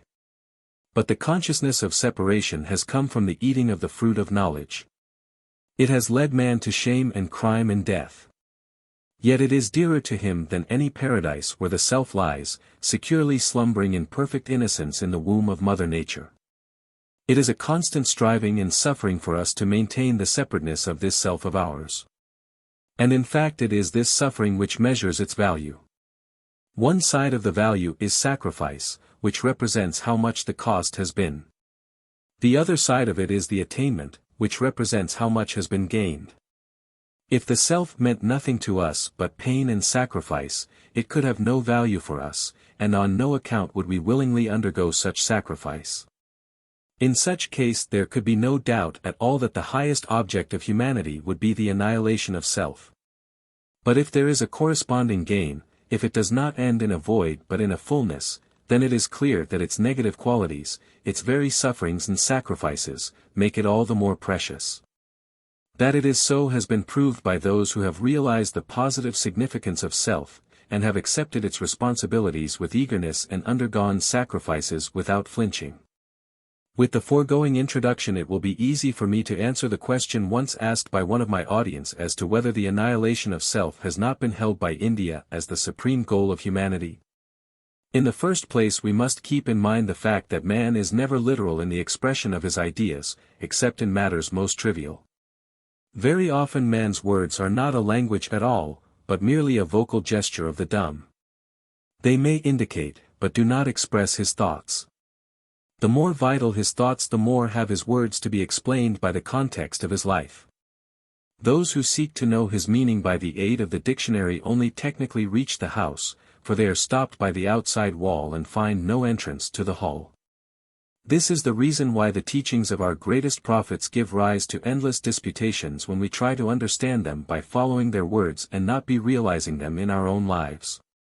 The men who are cursed with the gift of the literal mind are the unfortunate ones who are always busy with their nets and neglect the fishing. It is not only in Buddhism and the Indian religions, but in Christianity too, that the ideal of selflessness is preached with all fervor. In the last, the symbol of death has been used for expressing the idea of man's deliverance from the life which is not true. This is the same as nirvana, the symbol of the extinction of the lamp. In the typical thought of India, it is held that the true deliverance of man is the deliverance from avidya, from ignorance. It is not in destroying anything that is positive and real, for that cannot be possible, but that which is negative, which obstructs our vision of truth. When this obstruction, which is ignorance, is removed, then only is the eyelid drawn up, which is no loss to the eye. It is our ignorance which makes us think that our self, as self, is real, that it has its complete meaning in itself. When we take that wrong view of self, then we try to live in such a manner as to make self the ultimate object of our life. Then we are doomed to disappointment, like the man who tries to reach his destination by firmly clutching the dust of the road. Our self has no means of holding us, for its own nature is to pass on, and by clinging to this thread of self which is passing through the loom of life, we cannot make it serve the purpose of the cloth into which it is being woven. When a man, with elaborate care, arranges for an enjoyment of the self, he lights a fire but has no dough to make his bread with, the fire flares up and consumes itself to extinction, like an unnatural beast that eats its own progeny and dies. In an unknown language the words are tyrannically prominent. They stop us but say nothing. To be rescued from this fetter of words we must rid ourselves of the avidya, our ignorance, and then our mind will find its freedom in the inner idea. But it would be foolish to say that our ignorance of the language can be dispelled only by the destruction of the words. No, when the perfect knowledge comes, every word remains in its place, only they do not bind us to themselves, but let us pass through them and lead us to the idea which is emancipation. Thus it is only avidya which makes the self our fetter by making us think that it is an end in itself, and by preventing our seeing that it contains the idea that transcends its limits. That is why the wise man comes and says, "Set yourselves free from the avidya, know your true soul and be saved from the grasp of the self which imprisons you." We gain our freedom when we attain our truest nature. The man who is an artist finds his artistic freedom when he finds his ideal of art. Then is he freed from laborious attempts at imitation, from the goadings of popular approbation. It is the function of religion not to destroy our nature but to fulfill it. The Sanskrit word dharma, which is usually translated into English as religion, has a deeper meaning in our language. Dharma is the innermost nature, the essence, the implicit truth, of all things. Dharma is the ultimate purpose that is working in ourself. When any wrong is done we say that dharma is violated, meaning that the lie has been given to our true nature. But this dharma, which is the truth in us, is not apparent, because it is inherent. So much so, that it has been held that sinfulness is the nature of man, and only by the special grace of God can a particular person be saved. This is like saying that the nature of the seed is to remain enfolded within its shell, and it is only by some special miracle that it can be grown into a tree. But do we not know that the appearance of the seed contradicts its true nature? When you submit it to chemical analysis you may find in it carbon and proteid and a good many other things, but not the idea of a branching tree. Only when the tree begins to take shape do you come to see its dharma, and then you can affirm without doubt that the seed which has been wasted and allowed to rot in the ground has been thwarted in its dharma, in the fulfillment of its true nature. In the history of humanity we have known the living seed in us to sprout. We have seen the great purpose in us taking shape in the lives of our greatest men, and have felt certain that though there are numerous individual lives that seem ineffectual, still it is not their dharma to remain barren. But it is for them to burst their cover and transform themselves into a vigorous spiritual shoot, growing up into the air and light and branching out in all directions. The freedom of the seed is in the attainment of its dharma, its nature and destiny of becoming a tree. It is the non-accomplishment which is its prison. The sacrifice by which a thing attains its fulfillment is not a sacrifice which ends in death. It is the casting off of bonds which wins freedom. When we know the highest ideal of freedom which a man has, we know his dharma, the essence of his nature, the real meaning of his self. At first sight it seems that man counts that as freedom by which he gets unbounded opportunities of self-gratification and self-aggrandizement. But surely this is not borne out by history. Our revelatory men have always been those who have lived the life of self-sacrifice. The higher nature in man always seeks for something which transcends itself and yet is its deepest truth. Which claims all its sacrifice, yet makes this sacrifice its own recompense. This is man's dharma, man's religion, and man's self is the vessel which is to carry this sacrifice to the altar. We can look at ourself in its two different aspects. The self which displays itself, and the self which transcends itself and thereby reveals its own meaning. To display itself it tries to be big, to stand upon the pedestal of its accumulations, and to retain everything to itself. To reveal itself it gives up everything it has, thus becoming perfect like a flower that has blossomed out from the bud, pouring from its chalice of beauty all its sweetness. The lamp contains its oil, which it holds securely in its close grasp and guards from the least loss. Thus is it separate from all other objects around it and is miserly. But when lighted it finds its meaning at once. Its relation with all things far and near is established, and it freely sacrifices its fund of oil to feed the flame. Such a lamp is our self. So long as it hoards its possessions it keeps itself dark, its conduct contradicts its true purpose. When it finds illumination it forgets itself in a moment, holds the light high, and serves it with everything it has, for therein is its revelation. This revelation is the freedom which Buddha preached. He asked the lamp to give up its oil. But purposeless giving up is a still darker poverty which he never could have meant. The lamp must give up its oil to the light and thus set free the purpose it has in its hoarding. This is emancipation. The path Buddha pointed out was not merely the practice of self-abnegation, but the widening of love.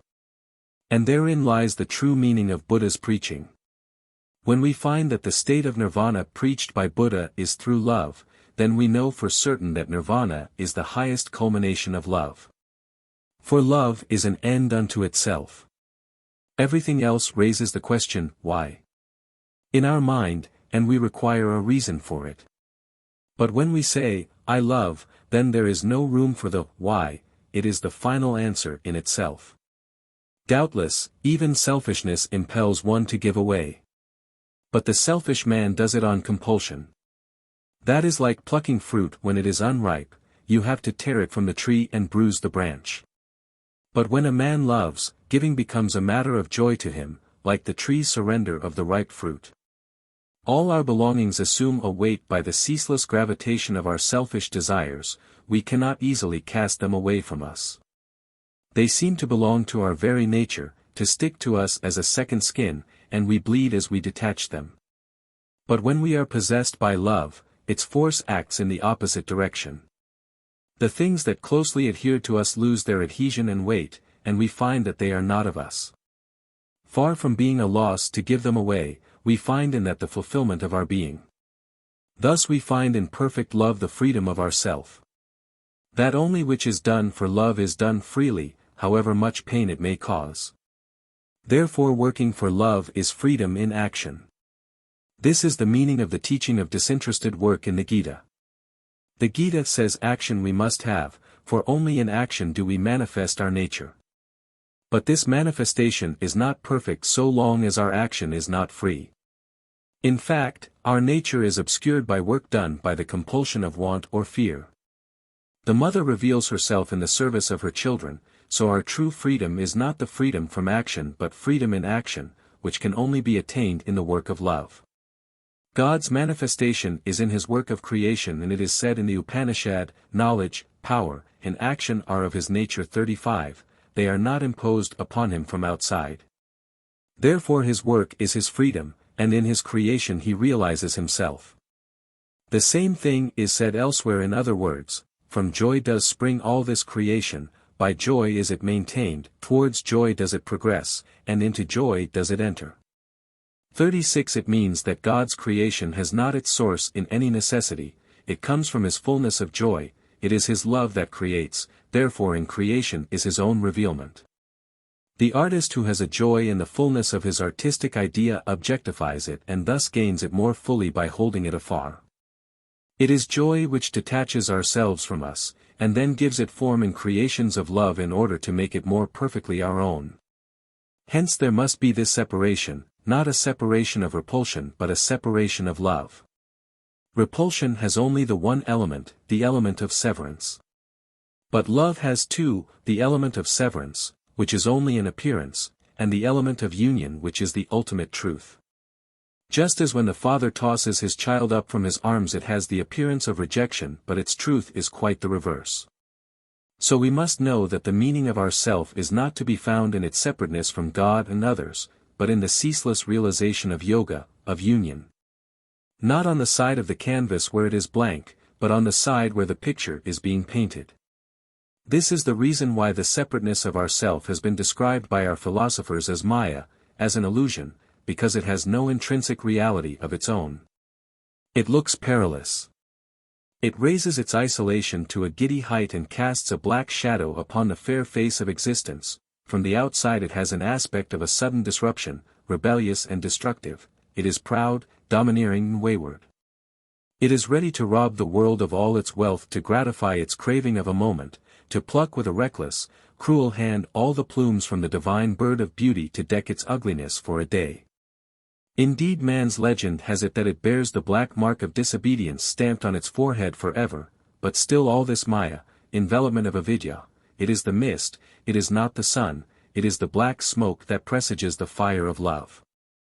Imagine some savage who, in his ignorance, thinks that it is the paper of the banknote that has the magic, by virtue of which the possessor of it gets all he wants.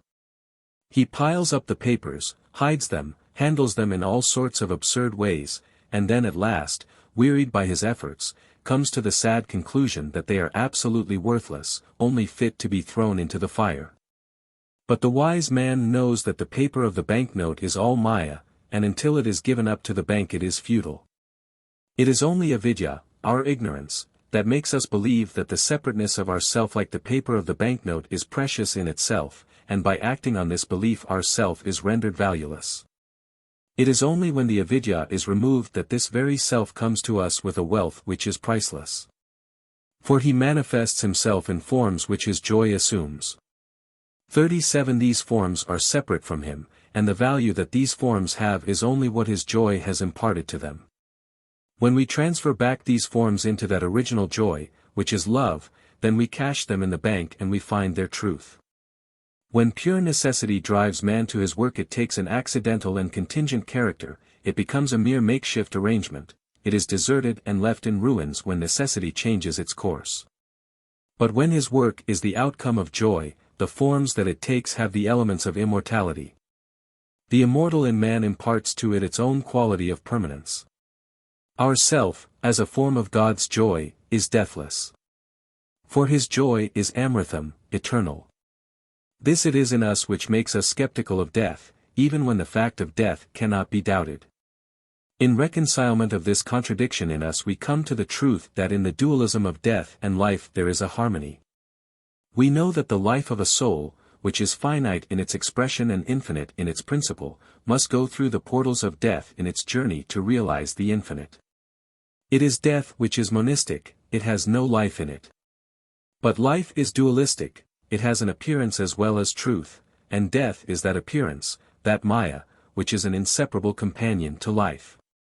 Our self to live must go through a continual change and growth of form, which may be termed a continual death and a continual life going on at the same time. It is really courting death when we refuse to accept death. When we wish to give the form of the self some fixed changelessness, when the self feels no impulse which urges it to grow out of itself, when it treats its limits as final and acts accordingly. Then comes our teacher's call to die to this death. Not a call to annihilation but to eternal life. It is the extinction of the lamp in the morning light, not the abolition of the sun. It is really asking us consciously to give effect to the innermost wish that we have in the depths of our nature. We have a dual set of desires in our being, which it should be our endeavor to bring into a harmony. In the region of our physical nature we have one set of which we are conscious always. We wish to enjoy our food and drink, we hanker after bodily pleasure and comfort. These desires are self-centered, they are solely concerned with their respective impulses. The wishes of our palate often run counter to what our stomach can allow. But we have another set, which is the desire of our physical system as a whole, of which we are usually unconscious. It is the wish for health. This is always doing its work, mending and repairing, making new adjustments in cases of accident, and skillfully restoring the balance wherever disturbed. It has no concern with the fulfillment of our immediate bodily desires, but it goes beyond the present time. It is the principle of our physical wholeness, it links our life with its past and its future and maintains the unity of its parts.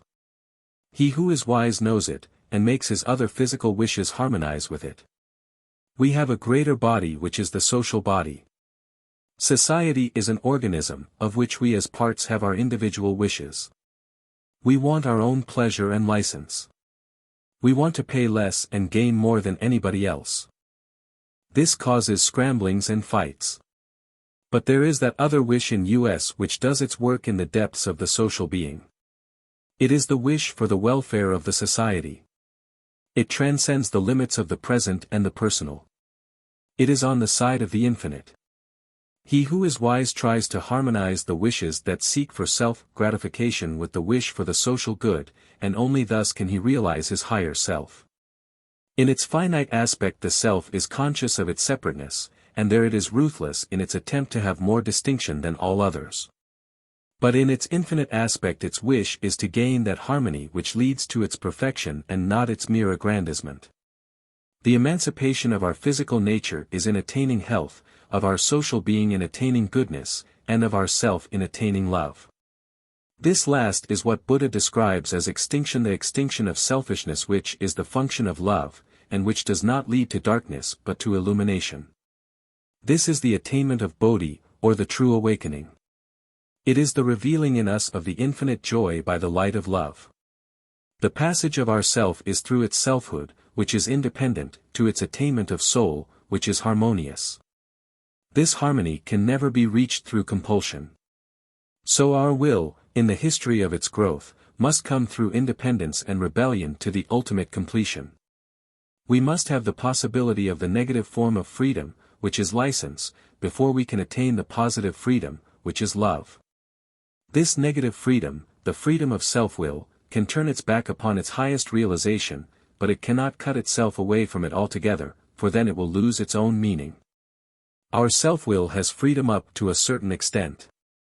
It can know what it is to break away from the path, but it cannot continue in that direction indefinitely. For we are finite on our negative side. We must come to an end in our evil doing, in our career of discord. For evil is not infinite, and discord cannot be an end in itself. Our will has freedom in order that it may find out that its true course is towards goodness and love.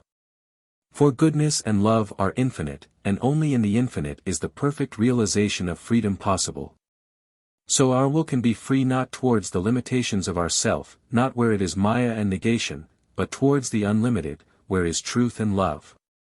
Our freedom cannot go against its own principle of freedom and yet be free. It cannot commit suicide and yet live. We cannot say that we should have infinite freedom to fetter ourselves, for the fettering ends the freedom. So in the freedom of our will, we have the same dualism of appearance and truth. Our self-will is only the appearance of freedom and love is the truth. When we try to make this appearance independent of truth, then our attempt brings misery and proves its own futility in the end. Everything has this dualism of maya and satyam, appearance and truth. Words are maya where they are merely sounds and finite, they are satyam where they are ideas and infinite. Our self is maya where it is merely individual and finite, where it considers its separateness as absolute. It is satyam where it recognizes its essence in the universal and infinite, in the supreme self, in Paramatman. This is what Christ means when he says, "Before Abraham was I am." This is the eternal I am that speaks through the I am that is in me. The individual I am attains its perfect end when it realizes its freedom of harmony in the infinite I am. Then is it mukti, its deliverance from the thraldom of maya, of appearance, which springs from avidya, from ignorance. Its emancipation in cantum sivam advaitam, in the perfect repose in truth, in the perfect activity in goodness, and in the perfect union in love. Not only in ourself but also in nature is there this separateness from God, which has been described as maya by our philosophers, because the separateness does not exist by itself, it does not limit God's infinity from outside. It is his own will that has imposed limits to itself, just as the chess player restricts his will with regard to the moving of the chessmen. The player willingly enters into definite relations with each particular piece and realizes the joy of his power by these very restrictions. It is not that he cannot move the chessmen just as he pleases, but if he does so then there can be no play. If God assumes his role of omnipotence, then his creation is at an end and his power loses all its meaning. For power to be a power must act within limits. God's water must be water, his earth can never be other than earth. The law that has made them water and earth is his own law by which he has separated the play from the player, for therein the joy of the player consists. As by the limits of law nature is separated from God, so it is the limits of its egoism which separates the self from him. He has willingly set limits to his will, and has given us mastery over the little world of our own. It is like a father settling upon his son some allowance within the limit of which he is free to do what he likes. Though it remains a portion of the father's own property, yet he frees it from the operation of his own will. The reason of it is that the will, which is love's will and therefore free, can have its joy only in a union with another free will. The tyrant who must have slaves looks upon them as instruments of his purpose. It is the consciousness of his own necessity which makes him crush the will out of them, to make his self-interest absolutely secure. This self-interest cannot brook the least freedom in others, because it is not itself free. The tyrant is really dependent on his slaves, and therefore he tries to make them completely useful by making them subservient to his own will. But a lover must have two wills for the realization of his love, because the consummation of love is in harmony, the harmony between freedom and freedom. So God's love from which our self has taken form has made it separate from God. And it is God's love which again establishes a reconciliation and unites God with ourself through the separation. That is why our self has to go through endless renewals. For in its career of separateness it cannot go on forever. Separateness is the finitude where it finds its barriers to come back again and again to its infinite source. Our self has ceaselessly to cast off its age, repeatedly shed its limits in oblivion and death, in order to realize its immortal youth. Its personality must merge in the universal time after time, in fact pass through it every moment, ever to refresh its individual life. It must follow the eternal rhythm and touch the fundamental unity at every step, and thus maintain its separation balanced in beauty and strength. The play of life and death we see everywhere, this transmutation of the old into the new. The day comes to us every morning, naked and white, fresh as a flower. But we know it is old. It is age itself. It is that very ancient day which took up the newborn earth in its arms, covered it with its white mantle of light, and sent it forth on its pilgrimage among the stars. Yet its feet are untired and its eyes undimmed. It carries the golden amulet of ageless eternity, at whose touch all wrinkles vanish from the forehead of creation. In the very core of the world's heart stands immortal youth. Death and decay cast over its face momentary shadows and pass on. They leave no marks of their steps and truth remains fresh and young. This old day of our earth is born again and again every morning. It comes back to the original refrain of its music. If its march were the march of an infinite straight line, if it had not the awful pause of its plunge in the abysmal darkness and its repeated rebirth in the life of the endless beginning, then it would gradually soil and bury truth with its dust and spread ceaseless aching over the earth under its heavy tread. Then every moment would leave its load of weariness behind, and decrepitude would reign supreme on its throne of eternal dirt. But every morning the day is reborn among the newly blossomed flowers with the same message retold and the same assurance renewed that death eternally dies, that the waves of turmoil are on the surface, and that the sea of tranquility is fathomless. The curtain of night is drawn aside and truth emerges without a speck of dust on its garment, without a furrow of age on its lineaments. We see that he who is before everything else is the same today. Every note of the song of creation comes fresh from his voice. The universe is not a mere echo, reverberating from sky to sky, like a homeless wanderer, the echo of an old song sung once for all in the dim beginning of things and then left orphaned. Every moment it comes from the heart of the Master, it is breathed in his breath. And that is the reason why it overspreads the sky like a thought taking shape in a poem, and never has to break into pieces with the burden of its own accumulating weight. Hence the surprise of endless variations, the advent of the unaccountable, the ceaseless procession of individuals, each of whom is without a parallel in creation. As at the first so to the last, the beginning never ends, the world is ever old and ever new. It is for ourself to know that it must be born anew every moment of its life. It must break through all illusions that encase it in their crust to make it appear old, burdening it with death. For life is immortal youthfulness, and it hates age that tries to clog its movements, age that belongs not to life in truth, but follows it as the shadow follows the lamp. Our life, like a river, strikes its banks not to find itself closed in by them, but to realize anew every moment that it has its unending opening towards the sea. It is a poem that strikes its meter at every step, not to be silenced by its rigid regulations, but to give expression every moment to the inner freedom of its harmony. The boundary walls of our individuality thrust us back within our limits, on the one hand, and thus lead us, on the other, to the unlimited. Only when we try to make these limits infinite are we launched into an impossible contradiction and court miserable failure. This is the cause which leads to the great revolutions in human history. Whenever the part, spurning the whole, tries to run a separate course of its own, the great pull of the all gives it a violent wrench, stops it suddenly, and brings it to the dust. Whenever the individual tries to dam the ever-flowing current of the world force and imprison it within the area of his particular use, it brings on disaster. However powerful a king may be, he cannot raise his standard or rebellion against the infinite source of strength, which is unity, and yet remain powerful. It has been said, by unrighteousness men prosper, gain what they desire, and triumph over their enemies, but at the end they are cut off at the root and suffer extinction. 38 Our roots must go deep down into the universal if we would attain the greatness of personality. It is the end of ourself to seek that union. It must bend its head low in love and meekness and take its stand where great and small all meet. It has to gain by its loss and rise by its surrender. His gains would be a horror to the child if he could not come back to his mother, and our pride of personality will be a curse to us if we cannot give it up in love. We must know that it is only the revelation of the infinite which is endlessly new and eternally beautiful in us, and which gives the only meaning to ourself. 5. Realisation in Love.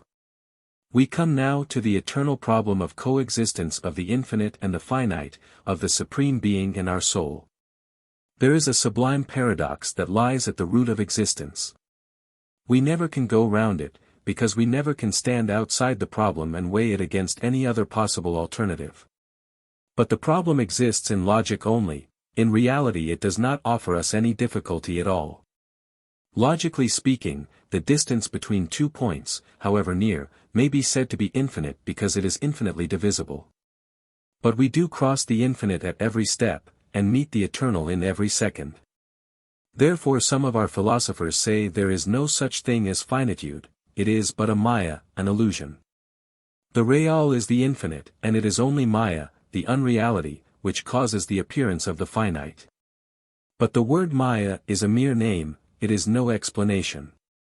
It is merely saying that with truth there is this appearance which is the opposite of truth, but how they come to exist at one and the same time is incomprehensible. We have what we call in Sanskrit dvandva, a series of opposites in creation, such as, the positive pole and the negative, the centripetal force and the centrifugal, attraction and repulsion. These are also mere names, they are no explanations. They are only different ways of asserting that the world in its essence is a reconciliation of pairs of opposing forces. These forces, like the left and the right hands of the Creator, are acting in absolute harmony, yet acting from opposite directions. There is a bond of harmony between our two eyes, which makes them act in unison. Likewise, there is an unbreakable continuity of relation in the physical world between heat and cold, light and darkness, motion and rest, as between the bass and treble notes of a piano. That is why these opposites do not bring confusion in the universe, but harmony. If creation were but a chaos, we should have to imagine the two opposing principles as trying to get the better of each other. But the universe is not under martial law, arbitrary and provisional. Here we find no force which can run amok, or go on indefinitely in its wild road, like an exiled outlaw, breaking all harmony with its surroundings. Each force, on the contrary, has to come back in a curved line to its equilibrium. Waves rise, each to its individual height in a seeming attitude of unrelenting competition, but only up to a certain point. And thus we know of the great repose of the sea to which they are all related, and to which they must all return in a rhythm which is marvelously beautiful. In fact, these undulations and vibrations, these risings and fallings, are not due to the erratic contortions of disparate bodies, they are a rhythmic dance. Rhythm never can be born of the haphazard struggle of combat. Its underlying principle must be unity, not opposition.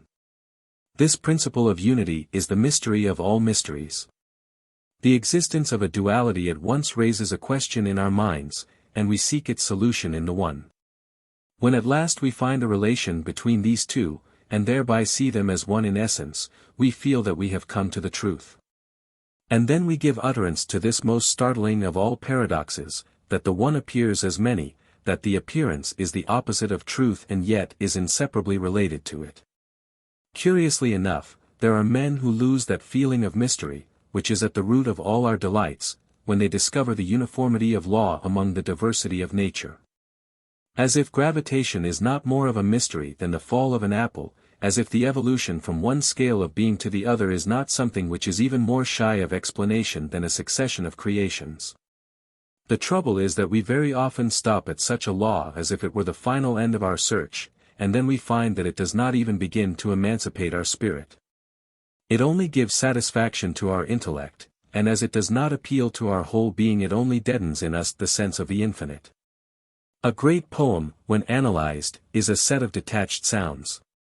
The reader who finds out the meaning, which is the inner medium that connects these outer sounds, discovers a perfect law all through, which is never violated in the least, the law of the evolution of ideas, the law of the music and the form.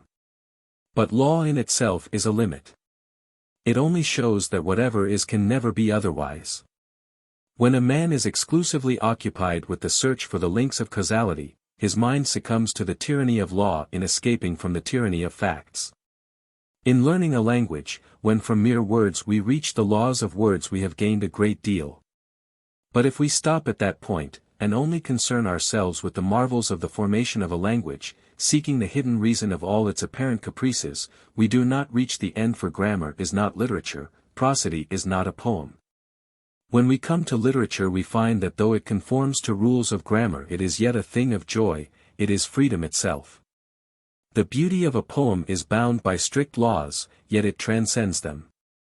The laws are its wings, they do not keep it weighed down, they carry it to freedom. Its form is in law but its spirit is in beauty. Law is the first step towards freedom, and beauty is the complete liberation which stands on the pedestal of law. Beauty harmonizes in itself the limit and the beyond, the law and the liberty. In the world poem, the discovery of the law of its rhythms, the measurement of its expansion and contraction, movement and pause, the pursuit of its evolution of forms and characters, are true achievements of the mind, but we cannot stop there. It is like a railway station, but the station platform is not our home. Only he has attained the final truth who knows that the whole world is a creation of joy. This leads me to think how mysterious the relation of the human heart with nature must be. In the outer world of activity nature has one aspect, but in our hearts, in the inner world, it presents an altogether different picture. Take an instance: the flower of a plant. However fine and dainty it may look, it is pressed to do a great service, and its colors and forms are all suited to its work. It must bring forth the fruit, or the continuity of plant life will be broken and the earth will be turned into a desert ere long. The color and the smell of the flower are all for some purpose therefore. No sooner is it fertilized by the bee, and the time of its fruition arrives, than it sheds its exquisite petals and a cruel economy compels it to give up its sweet perfume. It has no time to flaunt its finery, for it is busy beyond measure. Viewed from without, necessity seems to be the only factor in nature for which everything works and moves. There the bud develops into the flower into the fruit into the seed into a new plant again, and so forth, the chain of activity running on unbroken. Should there crop up any disturbance or impediment, no excuse would be accepted, and the unfortunate thing thus choked in its movement would at once be labeled as rejected, and be bound to die and disappear post haste. In the great office of nature there are innumerable departments with endless work going on, and the fine flower that you behold there, gaudily attired and scented like a dandy, is by no means what it appears to be, but rather is like a laborer toiling in sun and shower, who has to submit a clear account of his work and has no breathing space to enjoy himself in playful frolic. But when this same flower enters the heart of men, its aspect of busy practicality is gone, and it becomes the very emblem of leisure and repose. The same object that is the embodiment of endless activity without is the perfect expression of beauty and peace within. Science here warns us that we are mistaken, that the purpose of a flower is nothing but what is outwardly manifested, and that the relation of beauty and sweetness which we think it bears to us is all our own making, gratuitous and imaginary. But our heart replies that we are not in the least mistaken. In the sphere of nature the flower carries with it a certificate which recommends it as having immense capacity for doing useful work, but it brings an altogether different letter of introduction when it knocks at the door of our hearts. Beauty becomes its only qualification. At one place it comes as a slave, and at another as a free thing. How, then, should we give credit to its first recommendation and disbelieve the second one? That the flower has got its being in the unbroken chain of causation is true beyond doubt, but that is an outer truth.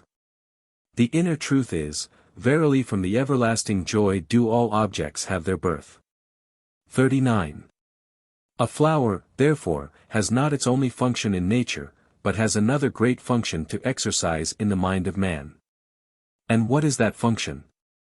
In nature its work is that of a servant who has to make his appearance at appointed times, but in the heart of man it comes like a messenger from the king. In the Ramayana, when Sita, forcibly separated from her husband, was bewailing her evil fate in Ravana's golden palace, she was met by a messenger who brought with him a ring of her beloved Ramachandra himself. The very sight of it convinced Sita of the truth of tidings he bore. She was at once reassured that he came indeed from her beloved one, who had not forgotten her and was at hand to rescue her. Such a messenger is a flower from our great lover. Surrounded with the pomp and pageantry of worldliness, which may be linked to Ravana's golden city, we still live in exile, while the insolent spirit of worldly prosperity tempts us with allurements and claims us as its bride. In the meantime the flower comes across with a message from the other shore, and whispers in our ears, "I am come. He has sent me. I am a messenger of the beautiful, the one whose soul is the bliss of love. This island of isolation has been bridged over by him, and he has not forgotten thee, and will rescue thee even now. He will draw thee unto him and make thee his own. This illusion will not hold thee in thraldom forever. If we happen to be awake then, we question him, how are we to know that thou art come from him indeed? The messenger says, Look! I have this ring from him. How lovely are its hues and charms! Ah, doubtless it is his indeed, it is our wedding ring. Now all else passes into oblivion, only this sweet symbol of the touch of the eternal love fills us with a deep longing. We realize that the palace of gold where we are has nothing to do with us, our deliverance is outside it, and there our love has its fruition and our life its fulfillment. What to the bee in nature is merely color and scent, and the marks or spots which show the right track to the honey, is to the human heart beauty and joy untrammeled by necessity. They bring a love letter to the heart written in many-colored inks. I was telling you, therefore, that however busy our active nature outwardly may be, she has a secret chamber within the heart where she comes and goes freely, without any design whatsoever. There the fire of her workshop is transformed into lamps of a festival, the noise of her factory is heard like music. The iron chain of cause and effect sounds heavily outside in nature, but in the human heart its unalloyed delight seems to sound, as it were, like the golden strings of a harp. It indeed seems to be wonderful that nature has these two aspects at one and the same time, and so antithetical, one being of thraldom and the other of freedom. In the same form, sound, color, and taste two contrary notes are heard, one of necessity and the other of joy. Outwardly nature is busy and restless, inwardly she is all silence and peace. She has toil on one side and leisure on the other. You see her bondage only when you see her from without, but within her heart is a limitless beauty. Our seer says, "From joy are born all creatures, by joy they are sustained, towards joy they progress, and into joy they enter." Not that he ignores law, or that his contemplation of this infinite joy is born of the intoxication produced by an indulgence in abstract thought. He fully recognizes the inexorable laws of nature, and says, fire burns for fear of him, i.e. by his law, the sun shines by fear of him, and for fear of him the wind, the clouds, and death perform their offices. It is a reign of iron rule, ready to punish the least transgression. Yet the poet chants the glad song, "From joy are born all creatures, by joy they are sustained, towards joy they progress, and into joy they enter." The immortal being manifests himself in joy form. 40 His manifestation in creation is out of his fullness of joy. It is the nature of this abounding joy to realize itself in form which is law. The joy, which is without form, must create, must translate itself into forms. The joy of the singer is expressed in the form of a song, that of the poet in the form of a poem. Man in his role of a creator is ever creating forms, and they come out of his abounding joy. This joy, whose other name is love, must by its very nature have duality for its realization. When the singer has his inspiration he makes himself into two. He has within him his other self as the hearer, and the outside audience is merely an extension of this other self of his. The lover seeks his own other self in his beloved. It is the joy that creates this separation, in order to realize through obstacles of union. The Amritam, the immortal bliss, has made himself into two. Our soul is the loved one, it is his other self. We are separate. But if this separation were absolute, then there would have been absolute misery and unmitigated evil in this world. Then from untruth we never could reach truth, and from sin we never could hope to attain purity of heart. Then all opposites would ever remain opposites, and we could never find a medium through which our differences could ever tend to meet. Then we could have no language, no understanding, no blending of hearts, no cooperation in life. But on the contrary, we find that the separateness of objects is in a fluid state. Their individualities are even changing, they are meeting and merging into each other, till science itself is turning into metaphysics, matter losing its boundaries, and the definition of life becoming more and more indefinite. Yes, our individual soul has been separated from the Supreme Soul, but this has not been from alienation but from the fullness of love. It is for that reason that untruths, sufferings, and evils are not at a standstill. The human soul can defy them, can overcome them, nay, can altogether transform them into new power and beauty. The singer is translating his song into singing, his joy into forms, and the hearer has to translate back the singing into the original joy, then the communion between the singer and the hearer is complete. The infinite joy is manifesting itself in manifold forms, taking upon itself the bondage of law, and we fulfill our destiny when we go back from forms to joy, from law to the love, when we untie the knot of the finite and hark back to the infinite. The human soul is on its journey from the law to love, from discipline to liberation, from the moral plane to the spiritual. Buddha preached the discipline of self-restraint and moral life, it is a complete acceptance of law. But this bondage of law cannot be an end by itself. By mastering it thoroughly we acquire the means of getting beyond it.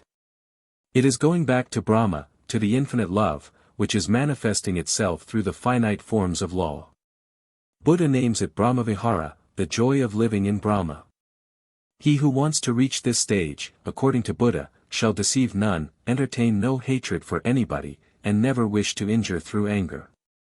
He shall have measureless love for all creatures, even as a mother has for her only child, whom she protects with her own life. Up above, below, and all around him he shall extend his love, which is without bounds and obstacles, and which is free from all cruelty and antagonism.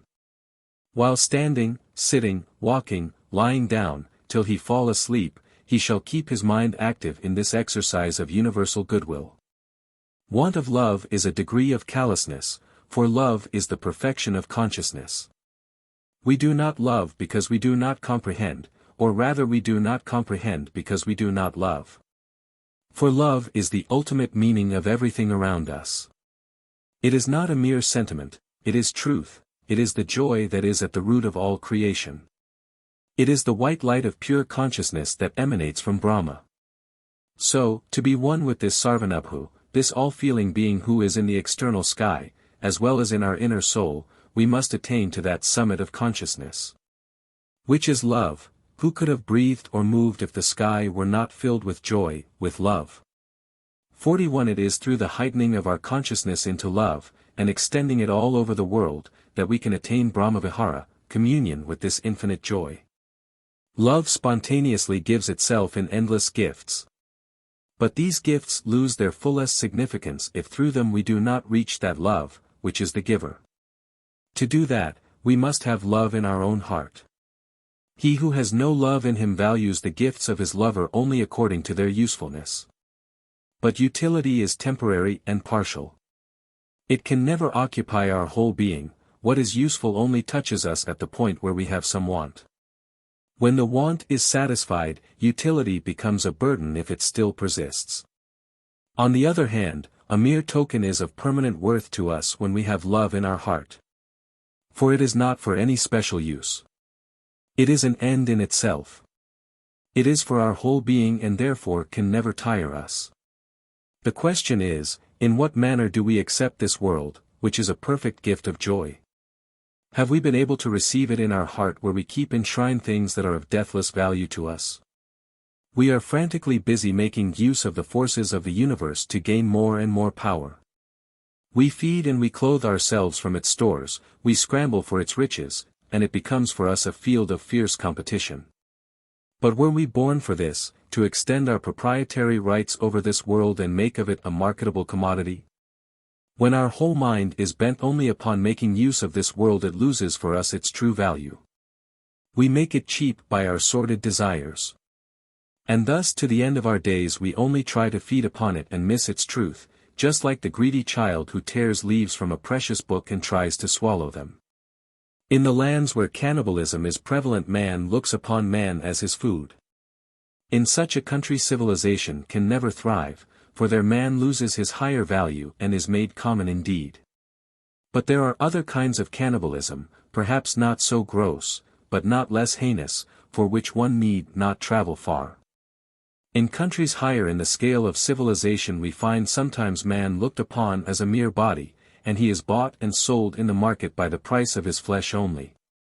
And sometimes he gets his sole value from being useful. He is made into a machine, and is traded upon by the man of money to acquire for him more money. Thus our lust, our greed, our love of comfort result in cheapening man to his lowest value. It is self-deception on a large scale. Our desires blind us to the truth that there is in man, and this is the greatest wrong done by ourselves to our own soul. It deadens our consciousness, and is but a gradual method of spiritual suicide.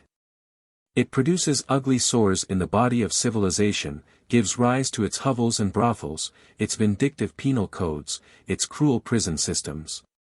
Its organized method of exploiting foreign races to the extent of permanently injuring them by depriving them of the discipline of self-government and means of self-defense. Of course man is useful to man, because his body is a marvelous machine and his mind an organ of wonderful efficiency. But he is a spirit as well, and this spirit is truly known only by love. When we define a man by the market value of the service we can expect of him, we know him imperfectly. With this limited knowledge of him, it becomes easy for us to be unjust to him and to entertain feelings of triumphant self-congratulation when, on account of some cruel advantage on our side, we can get out of him much more than we have paid for. But when we know him as a spirit, we know him as our own. We at once feel that cruelty to him is cruelty to ourselves, to make him small is stealing from our own humanity, and in seeking to make use of him solely for personal profit we merely gain in money or comfort what we pay in truth. One day I was out in a boat on the Ganges. It was a beautiful evening in autumn. The sun had just set, the silence of the sky was full to the brim with ineffable peace and beauty. The vast expanse of water was without a ripple, mirroring all the changing shades of the sunset glow. Miles and miles of a desolate sandbank lay like a huge amphibious reptile of some antediluvian age, with its scales glistening in shining colors. As our boat was silently gliding by the precipitous riverbank, riddled with the nest holes of a colony of birds, suddenly a big fish leapt up to the surface of the water and then disappeared, displaying on its vanishing figure all the colors of the evening sky. It drew aside for a moment the many-colored screen behind which there was a silent world full of the joy of life. It came up from the depths of its mysterious dwelling with a beautiful dancing motion and added its own music to the silent symphony of the dying day. I felt as if I had a friendly greeting from an alien world in its own language, and it touched my heart with a flash of gladness. Then suddenly the man at the helm exclaimed with a distinct note of regret, "Ah, what a big fish!" It at once brought before his vision the picture of the fish caught and made ready for his supper. He could only look at the fish through his desire, and thus missed the whole truth of its existence. But man is not entirely an animal. He aspires to a spiritual vision, which is the vision of the whole truth. This gives him the highest delight, because it reveals to him the deepest harmony that exists between him and his surroundings. It is our desires that limit the scope of our self-realization, hinder our extension of consciousness, and give rise to sin, which is the innermost barrier that keeps us apart from our God, setting up disunion and the arrogance of exclusiveness. For sin is not one mere action, but it is an attitude of life which takes for granted that our goal is finite, that our self is the ultimate truth, and that we are not all essentially one but exist each for his own separate individual existence. So I repeat, we never can have a true view of man unless we have a love for him. Civilization must be judged and prized, not by the amount of power it has developed, but by how much it has evolved and given expression to, by its laws and institutions, the love of humanity. The first question and the last which it has to answer is, whether and how far it recognizes man more as a spirit than a machine. Whenever some ancient civilization fell into decay and died, it was owing to causes which produced callousness of heart and led to the cheapening of man's worth. When either the state or some powerful group of men began to look upon the people as a mere instrument of their power. When, by compelling weaker races to slavery and trying to keep them down by every means, man struck at the foundation of his greatness, his own love of freedom and fair play. Civilization can never sustain itself upon cannibalism of any form. For that by which alone man is true can only be nourished by love and justice. As with man, so with this universe. When we look at the world through the veil of our desires, we make it small and narrow, and fail to perceive its full truth. Of course, it is obvious that the world serves us and fulfills our needs, but our relation to it does not end there. We are bound to it with a deeper and truer bond than that of necessity. Our soul is drawn to it. Our love of life is really our wish to continue our relation with this great world. This relation is one of love. We are glad that we are in it, we are attached to it with numberless threads, which extend from this earth to the stars. Man foolishly tries to prove his superiority by imagining his radical separateness from what he calls his physical world, which, in his blind fanaticism, he sometimes goes to the extent of ignoring altogether, holding it at his direst enemy. Yet the more his knowledge progresses, the more it becomes difficult for man to establish this separateness, and all the imaginary boundaries he had set up around himself vanish one after another. Every time we lose some of our badges of absolute distinction by which we conferred upon our humanity the right to hold itself apart from its surroundings, it gives us a shock of humiliation. But we have to submit to this. If we set up our pride on the path of our self-realization to create divisions and disunion, then it must sooner or later come under the wheels of truth and be ground to dust. No, we are not burdened with some monstrous superiority, unmeaning in its singular abruptness. It would be utterly degrading for us to live in a world immeasurably less than ourselves in the quality of soul, just as it would be repulsive and degrading to be surrounded and served by a host of slaves, day and night, from birth to the moment of death. On the contrary, this world is our compeer, nay, we are one with it. Through our progress in science the wholeness of the world and our oneness with it is becoming clearer to our mind. When this perception of the perfection of unity is not merely intellectual, when it opens out our whole being into a luminous consciousness of the all, then it becomes a radiant joy, an overspreading love. Our spirit finds its larger self in the whole world, and is filled with an absolute certainty that it is immortal. It dies 100 times in its enclosures of self, for separateness is doomed to die, it cannot be made eternal. But it never can die where it is one with the all, for there is its truth, its joy. When a man feels the rhythmic throb of the soul life of the whole world in his own soul, then is he free. Then he enters into the secret courting that goes on between this beautiful world bride, veiled with the veil of the many-colored finiteness, and the Paramatman, the bridegroom, in his spotless white. Then he knows that he is the partaker of this gorgeous love festival, and he is the honored guest at the feast of immortality. Then he understands the meaning of the seer poet who sings, "From love the world is born, by love it is sustained, towards love it moves, and into love it enters. In love all the contradictions of existence merge themselves and are lost. Only in love are unity and duality not at variance. Love must be one and two at the same time. Only love is motion and rest in one. Our heart ever changes its place till it finds love, and then it has its rest. But this rest itself is an intense form of activity where utter quiescence and unceasing energy meet at the same point in love. In love, loss and gain are harmonized. In its balance sheet, credit and debit accounts are in the same column, and gifts are added to gains. In this wonderful festival of creation, this great ceremony of self-sacrifice of God, the lover constantly gives himself up to gain himself in love. Indeed, love is what brings together and inseparably connects both the act of abandoning and that of receiving. In love, at one of its poles you find the personal, and at the other the impersonal. At one you have the positive assertion, "Here I am." At the other the equally strong denial, "I am not." Without this ego what is love? And again, with only this ego how can love be possible? Bondage and liberation are not antagonistic in love. For love is most free and at the same time most bound. If God were absolutely free there would be no creation. The infinite being has assumed unto himself the mystery of finitude. And in him who is love the finite and the infinite are made one.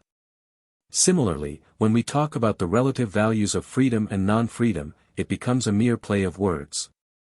It is not that we desire freedom alone, we want thraldom as well.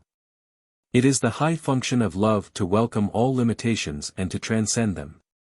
For nothing is more independent than love, and where else, again, shall we find so much of dependence?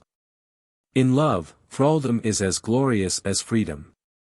The Vaishnava religion has boldly declared that God has bound himself to man, and in that consists the greatest glory of human existence. In the spell of the wonderful rhythm of the finite he fetters himself at every step, and thus gives his love out in music in his most perfect lyrics of beauty. Beauty is his wooing of our heart, it can have no other purpose. It tells us everywhere that the display of power is not the ultimate meaning of creation, wherever there is a bit of color, a note of song, a grace of form, there comes the call for our love. Hunger compels us to obey its behests, but hunger is not the last word for a man. There have been men who have deliberately defied its commands to show that the human soul is not to be led by the pressure of wants and threat of pain. In fact, to live the life of man we have to resist its demands every day, the least of us as well as the greatest. But, on the other hand, there is a beauty in the world which never insults our freedom, never raises even its little finger to make us acknowledge its sovereignty. We can absolutely ignore it and suffer no penalty in consequence. It is a call to us, but not a command. It seeks for love in us, and love can never be had by compulsion. Compulsion is not indeed the final appeal to man, but joy is. Any joy is everywhere, it is in the earth's green covering of grass. In the blue serenity of the sky, in the reckless exuberance of spring, in the severe abstinence of grey winter, in the living flesh that animates our bodily frame, in the perfect poise of the human figure, noble and upright, in living. In the exercise of all our powers, in the acquisition of knowledge, in fighting evils, in dying for gains we never can share. Joy is there everywhere, it is superfluous, unnecessary. Nay, it very often contradicts the most peremptory behests of necessity. It exists to show that the bonds of law can only be explained by love, they are like body and soul. Joy is the realization of the truth of oneness, the oneness of our soul with the world and of the world soul with the Supreme Lover. 6. Realisation in Action. It is only those who have known that joy expresses itself through law who have learnt to transcend the law. Not that the bonds of law have ceased to exist for them but that the bonds have become to them as the form of freedom incarnate. The freed soul delights in accepting bonds, and does not seek to evade any of them, for in each does it feel the manifestation of an infinite energy whose joy is in creation. As a matter of fact, where there are no bonds, where there is the madness of license, the soul ceases to be free. There is its hurt, there is its separation from the infinite, its agony of sin. Whenever at the call of temptation the soul falls away from the bondage of law, then, like a child deprived of the support of its mother's arms, it cries out, "Smite me not." 42. Bind me, it prays, oh, bind me in the bonds of thy law.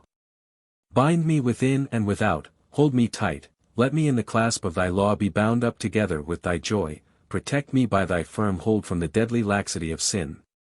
As some, under the idea that law is the opposite of joy, mistake intoxication for joy, so there are many in our country who imagine action to be opposed to freedom. They think that activity being in the material plane is a restriction of the free spirit of the soul. But we must remember that as joy expresses itself in law, so the soul finds its freedom in action. It is because joy cannot find expression in itself alone that it desires the law which is outside. Likewise it is because the soul cannot find freedom within itself that it wants external action. The soul of man is ever freeing itself from its own folds by its activity, had it been otherwise it could not have done any voluntary work. The more man acts and makes actual what was latent in him, the nearer does he bring the distant yet to be.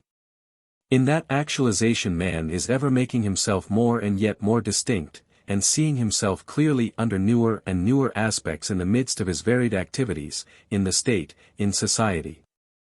This vision makes for freedom. Freedom is not in darkness, nor in vagueness. There is no bondage so fearful as that of obscurity. It is to escape from this obscurity that the seed struggles to sprout, the bud to blossom. It is to rid itself of this envelope of vagueness that the ideas in our mind are constantly seeking opportunities to take on outward form.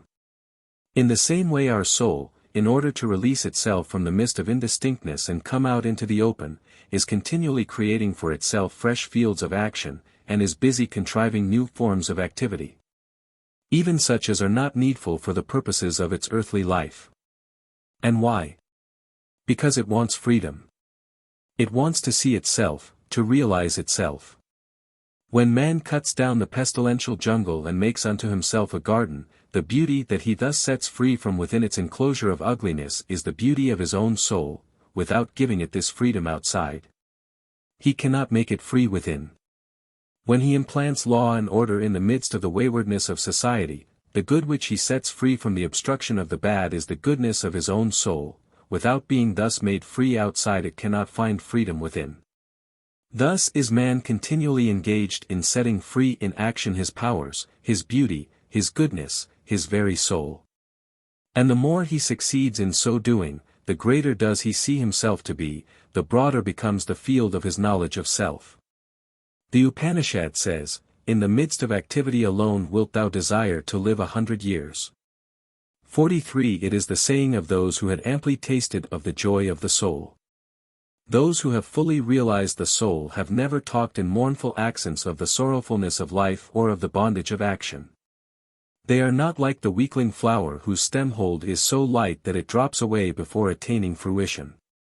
They hold on to life with all their might and say, "Never will we let go till the fruit is ripe." They desire in their joy to express themselves strenuously in their life and in their work. Pain and sorrow dismay them not, they are not bowed down to the dust by the weight of their own heart. With the erect head of the victorious hero they march through life seeing themselves and showing themselves in increasing resplendence of soul through both joys and sorrows. The joy of their life keeps step with the joy of that energy which is playing at building and breaking throughout the universe. The joy of the sunlight, the joy of the free air, mingling with the joy of their lives, makes one sweet harmony reign within and without. It is they who say, "In the midst of activity alone wilt thou desire to live 100 years." This joy of life, this joy of work, in man is absolutely true. It is no use saying that it is a delusion of ours, that unless we cast it away we cannot enter upon the path of self-realization. It will never do the least good to attempt the realization of the infinite apart from the world of action. It is not the truth that man is active on compulsion. If there is compulsion on one side, on the other there is pleasure. On the one hand action is spurred on by want, on the other it hies to its natural fulfillment. That is why, as man's civilization advances, he increases his obligations and the work that he willingly creates for himself.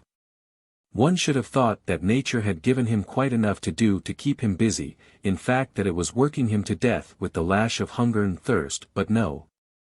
Man does not think that sufficient.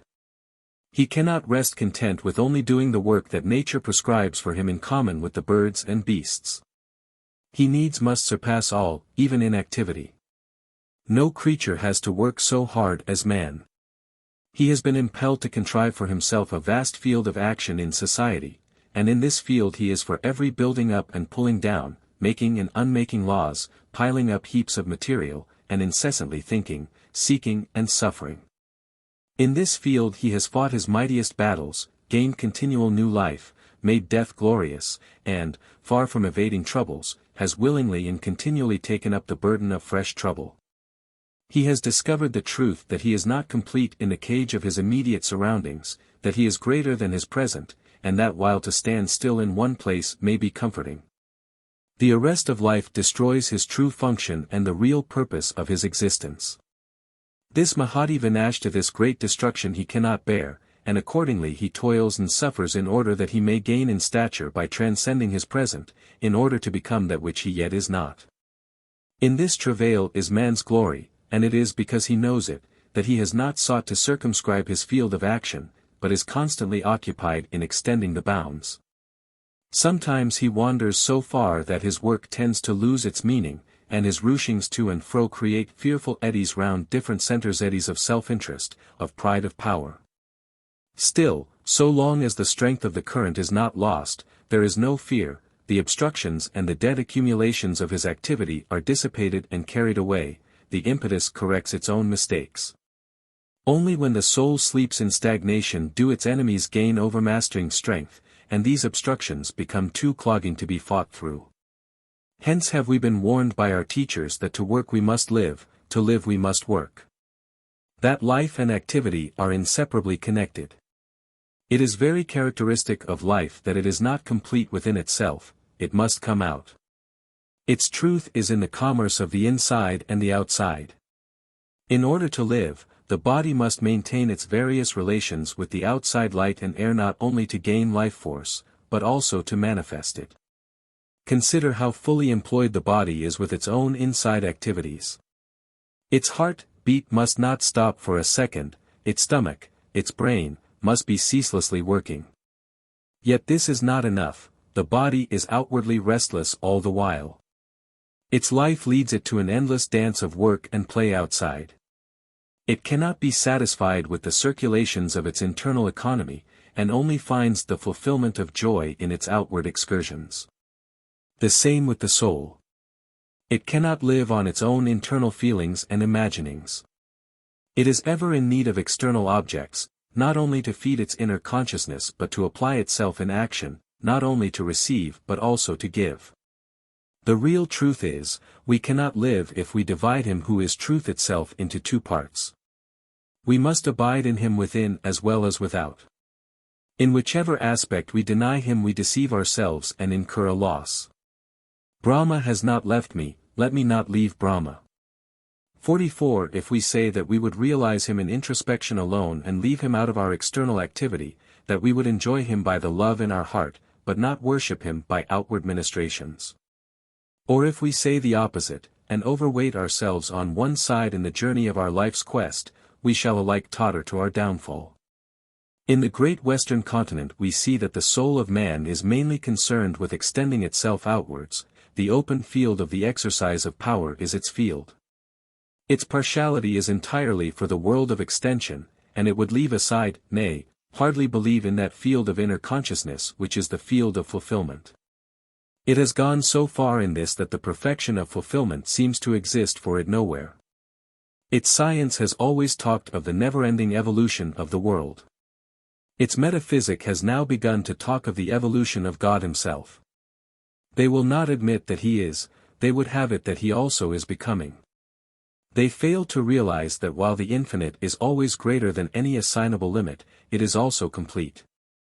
That on the one hand Brahma is evolving, on the other he is perfection, that in the one aspect he is essence, in the other manifestation both together at the same time, as is the song and the act of singing.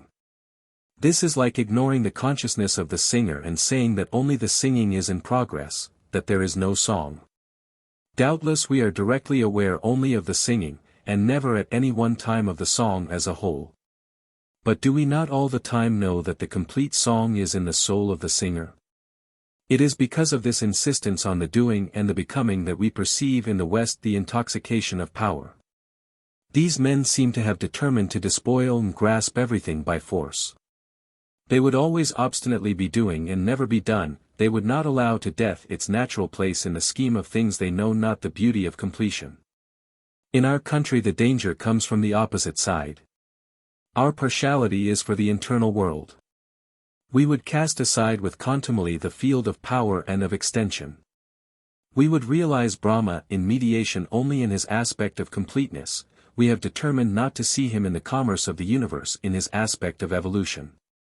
That is why in our seekers we so often find the intoxication of the spirit and its consequent degradation. Their faith would acknowledge no bondage of law, their imagination soars unrestricted, their conduct disdains to offer any explanation to reason. Their intellect, in its vain attempts to see Brahma inseparable from his creation, works itself stone dry, and their heart, seeking to confine him within its own outpourings, swoons in a drunken ecstasy of emotion. They have not even kept within reach any standard whereby they can measure the loss of strength and character which manhood sustains by thus ignoring the bonds of law and the claims of action in the external universe. But true spirituality, as taught in our sacred lore, is calmly balanced in strength, in the correlation of the within and the without. The truth has its law, it has its joy. On one side of it is being chanted the Bhayatisyagnistapadi 45, on the other the Anandajiva Kalvamani Bhutani Jayante.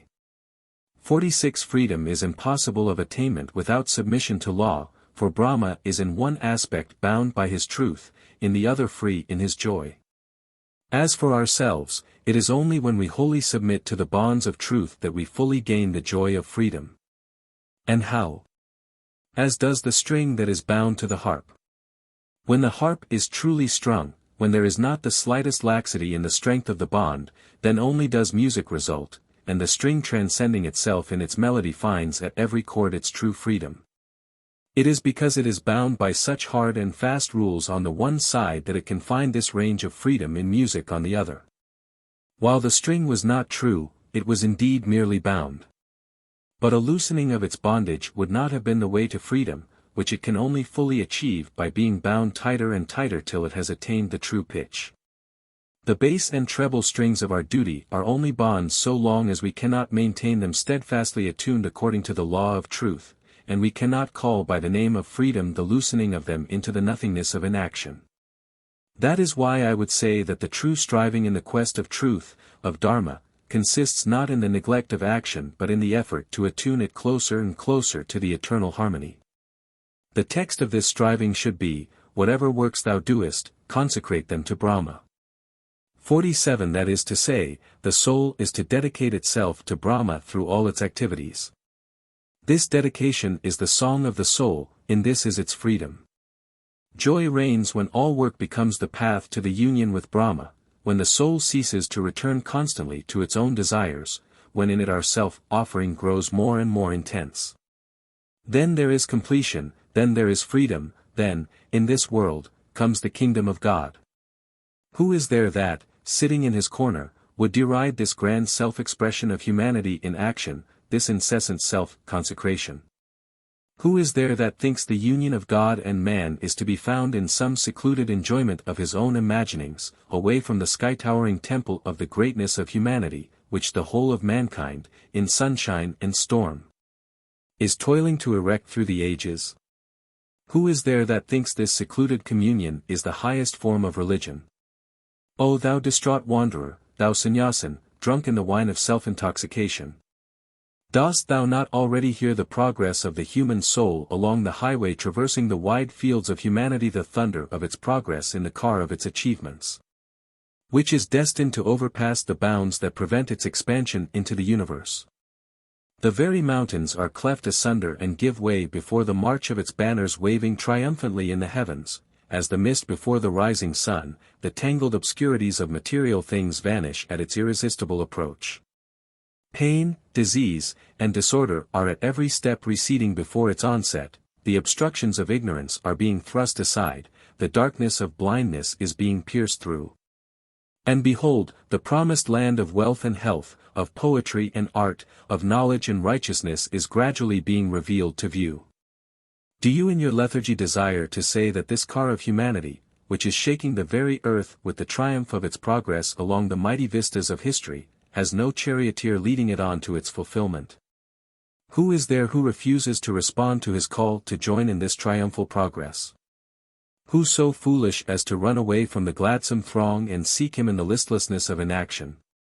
Who so steeped in untruth as to dare to call all this untrue, this great world of men, this civilization of expanding humanity, this eternal effort of man, through depths of sorrow, through heights of gladness, through innumerable impediments within and without, to win victory for his powers? He who can think of this immensity of achievement as an immense fraud, can he truly believe in God who is the truth? He who thinks to reach God by running away from the world, when and where does he expect to meet him? How far can he fly? Can he fly and fly, till he flies into nothingness itself? No, the coward who would fly can nowhere find him. We must be brave enough to be able to say, we are reaching him here in this very spot, now at this very moment. We must be able to assure ourselves that as in our actions we are realizing ourselves, so in ourselves we are realizing him who is the self of self. We must earn the right to say so unhesitatingly by clearing away with our own effort all obstruction, all disorder, all discords from our path of activity. We must be able to say, in my work is my joy, and in that joy does the joy of my joy abide. Whom does the Upanishad call the chief among the knowers of Brahma? 48 He is defined as he whose joy is in Brahma, whose play is in Brahma, the active one. 49 Joy without the play of joy is no joy at all. Play without activity is no play. Activity is the play of joy. He whose joy is in Brahma, how can he live in inaction? For must he not by his activity provide that in which the joy of Brahma is to take form and manifest itself? That is why he who knows Brahma, who has his joy in Brahma, must also have all his activity in Brahma, his eating and drinking, his earning of livelihood and his beneficence. Just as the joy of the poet in his poem, of the artist in his art, of the brave man in the output of his courage, of the wise man in his discernment of truths, ever seeks expression in their several activities, so the joy of the knower of Brahma. In the whole of his everyday work, little and big, in truth, in beauty, in orderliness and in beneficence, seeks to give expression to the infinite. Brahma himself gives expression to his joy in just the same way. By his many-sided activity, which radiates in all directions, does he fulfill the inherent want of his different creatures. 50 That inherent want is he himself, and so he is in so many ways, in so many forms, giving himself. He works, for without working how could he give himself? His joy is ever dedicating itself in the dedication which is his creation. In this very thing does our own true meaning lie, in this is our likeness to our Father. We must also give up ourselves in many-sided variously aimed activity. In the Vedas he is called the giver of himself, the giver of strength. 51 He is not content with giving us himself, but he gives us strength that we may likewise give ourselves. That is why the seer of the Upanishad prays to him who is thus fulfilling our wants, may he grant us the beneficent mind. 52 May he fulfill that uttermost one of ours by granting us the beneficent mind. That is to say, it is not enough he should alone work to remove our want, but he should give us the desire and the strength to work with him in his activity and in the exercise of the goodness. Then, indeed, will our union with him alone be accomplished. The beneficent mind is that which shows us the want, swartha, of another self to be the inherent want, nyatartha, of our own self. That which shows that our joy consists in the varied aiming of our many-sided powers in the work of humanity. When we work under the guidance of this beneficent mind, then our activity is regulated, but does not become mechanical. It is action not goaded on by want, but stimulated by the satisfaction of the soul. Such activity ceases to be a blind imitation of that of the multitude, a cowardly following of the dictates of fashion. Therein we begin to see that he is in the beginning and in the end of the universe. 53, and likewise see that of our own work is he the fount and the inspiration, and at the end thereof is he. And therefore that all our activity is pervaded by peace and good and joy. The Upanishad says, knowledge, power, and action are of his nature. 54 It is because this naturalness has not yet been born in us that we tend to divide joy from work. Our day of work is not our day of joy, for that we require a holiday. For, miserable that we are, we cannot find our holiday in our work. The river finds its holiday in its onward flow, the fire in its outburst of flame, the scent of the flower in its permeation of the atmosphere. But in our everyday work there is no such holiday for us. It is because we do not let ourselves go, because we do not give ourselves joyously and entirely up to it, that our work overpowers us. O giver of thyself! At the vision of thee as joy let our souls flame up to thee as the fire, flow on to thee as the river, permeate thy being as the fragrance of the flower. Give us strength to love fully, our life in its joys and sorrows, in its gains and losses, in its rise and fall. Let us have strength enough fully to see and hear thy universe, and to work with full vigor therein. Let us fully live the life thou hast given us, let us bravely take and bravely give. This is our prayer to thee. Let us once for all dislodge from our minds the feeble fancy that would make out thy joy to be a thing apart from action, thin, formless, and unsustained. Wherever the peasant tills the hard earth, there does thy joy gush out in the green of the corn, wherever man displaces the entangled forest, smooths the stony ground, and clears for himself a homestead. There does thy joy enfolded in orderliness and peace. O worker of the universe! We would pray to thee to let the irresistible current of thy universal energy come like the impetuous south wind of spring, let it come rushing over the vast field of the life of man, let it bring the scent of many flowers. The murmurings of many woodlands, let it make sweet and vocal the lifelessness of our dried-up soul life. Let our newly awakened powers cry out for unlimited fulfillment in leaf and flower and fruit. 7. The realization of beauty. Things in which we do not take joy are either a burden upon our minds to be got rid of at any cost, or they are useful, and therefore in temporary and partial relation to us, becoming burdensome when their utility is lost, or they are like wandering vagabonds, loitering for a moment on the outskirts of our recognition, and then passing on. A thing is only completely our own when it is a thing of joy to us. The greater part of this world is to us as if it were nothing. But we cannot allow it to remain so, for thus it belittles our own self. The entire world is given to us, and all our powers have their final meaning in the faith that by their help we are to take possession of our patrimony.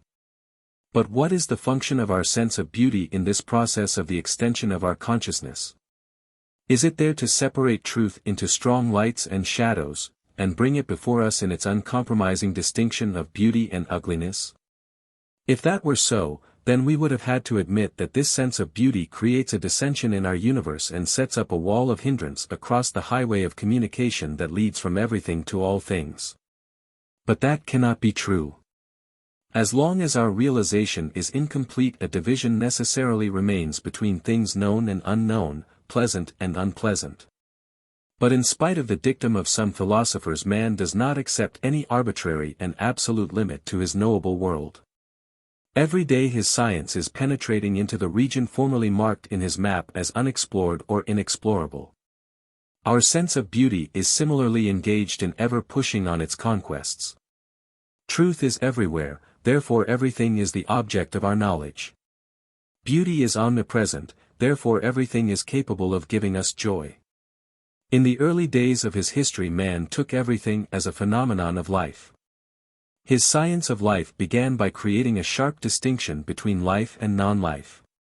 But as it is proceeding farther and farther, the line of demarcation between the animate and inanimate is growing more and more dim.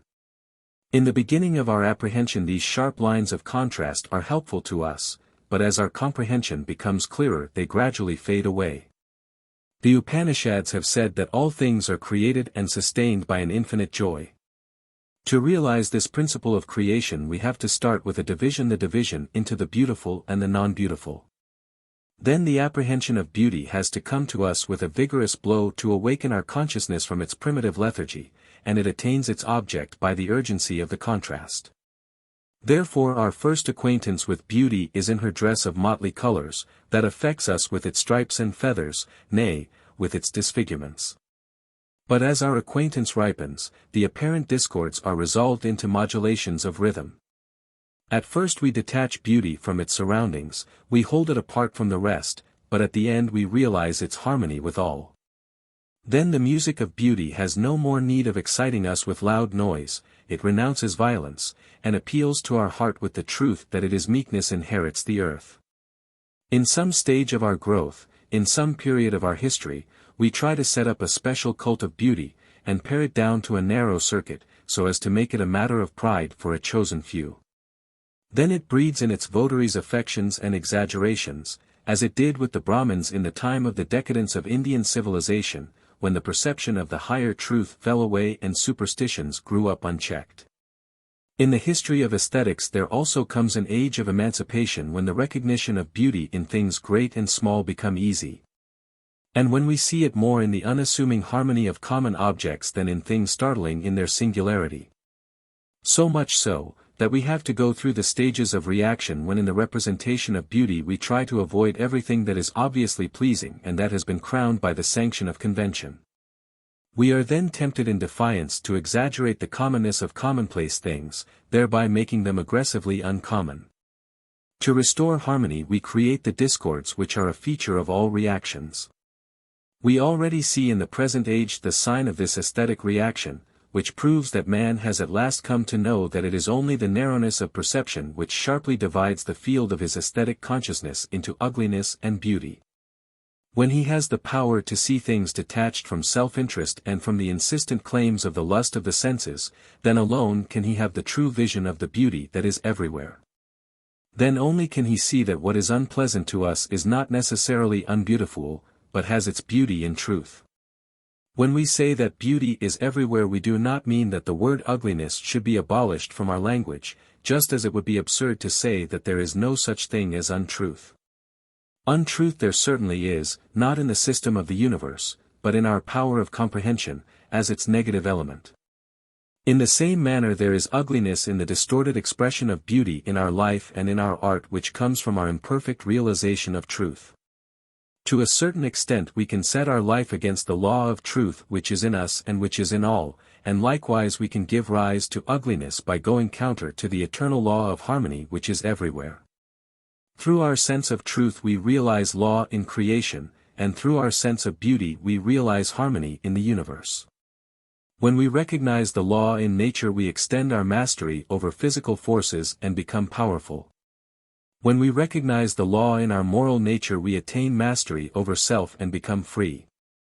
In like manner the more we comprehend the harmony in the physical world the more our life shares the gladness of creation, and our expression of beauty in art becomes more truly Catholic. As we become conscious of the harmony in our soul, our apprehension of the blissfulness of the spirit of the world becomes universal, and the expression of beauty in our life moves in goodness and love towards the infinite. This is the ultimate object of our existence, that we must ever know that beauty is truth, truth beauty. We must realize the whole world in love, for love gives it birth, sustains it, and takes it back to its bosom. We must have that perfect emancipation of heart which gives us the power to stand at the innermost center of things and have the taste of that fullness of disinterested joy which belongs to Brahma. Music is the purest form of art, and therefore the most direct expression of beauty, with a form and spirit which is one and simple, and least encumbered with anything extraneous. We seem to feel that the manifestation of the infinite in the finite forms of creation is music itself, silent and visible.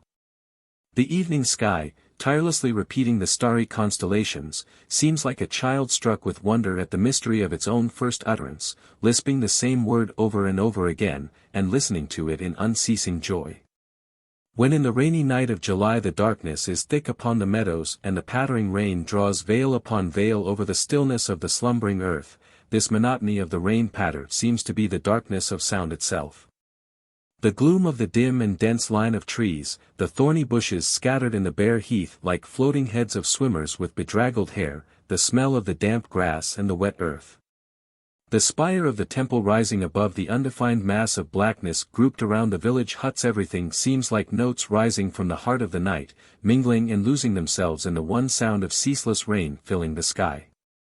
Therefore the true poets, they who are seers, seek to express the universe in terms of music. They rarely use symbols of painting to express the unfolding of forms, the mingling of endless lines and colors that goes on every moment on the canvas of the blue sky. They have their reason. For the man who paints must have canvas, brush and color box. The first touch of his brush is very far from the complete idea. And then when the work is finished the artist is gone, the windowed picture stands alone, the incessant touches of love of the creative hand are withdrawn. But the singer has everything within him. The notes come out from his very life. They are not materials gathered from outside. His idea and his expression are brother and sister, very often they are born as twins. In music the heart reveals itself immediately, it suffers not from any barrier of alien material. Therefore though music has to wait for its completeness like any other art, yet at every step it gives out the beauty of the whole. As the material of expression even words are barriers, for their meaning has to be constructed by thought. But music never has to depend upon any obvious meaning, it expresses what no words can ever express. What is more, music and the musician are inseparable. When the singer departs, his singing dies with him. It is in eternal union with the life and joy of the master. This world song is never for a moment separated from its singer. It is not fashioned from any outward material. It is his joy itself taking never-ending form. It is the great heart sending the tremor of its thrill over the sky. There is a perfection in each individual strain of this music, which is the revelation of completion in the incomplete. No one of its notes is final, yet each reflects the infinite. What does it matter if we fail to derive the exact meaning of this great harmony? Is it not like the hand meeting the string and drawing out at once all its tones at the touch? It is the language of beauty, the caress, that comes from the heart of the world straightway reaches our heart. Last night, in the silence which pervaded the darkness, I stood alone and heard the voice of the singer of eternal melodies. When I went to sleep I closed my eyes with this last thought in my mind, that even when I remain unconscious in slumber the dance of life will still go on in the hushed arena of my sleeping body, keeping step with the stars. The heart will throb, the blood will leap in the veins, and the millions of living atoms of my body will vibrate in tune with the note of the harp-string that thrills at the touch of the master.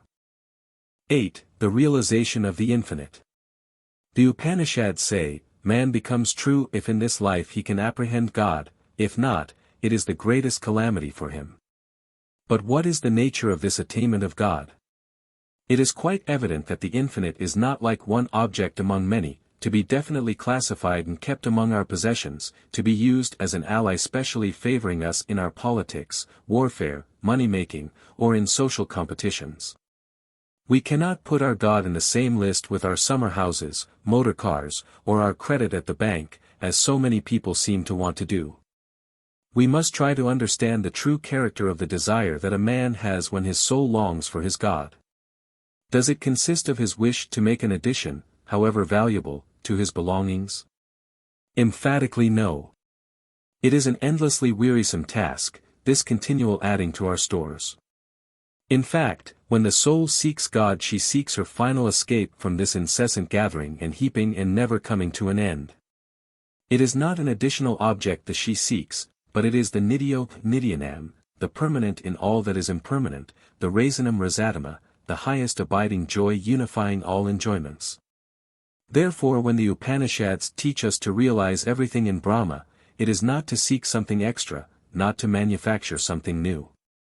Know everything that there is in the universe as enveloped by God. 55. Enjoy whatever is given by him and harbor not in your mind the greed for wealth which is not your own. 56.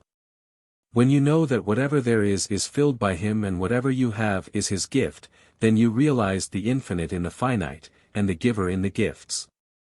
Then you know that all the facts of the reality have their only meaning in the manifestation of the one truth, and all your possessions have their only significance for you, not in themselves but in the relation they establish with the infinite.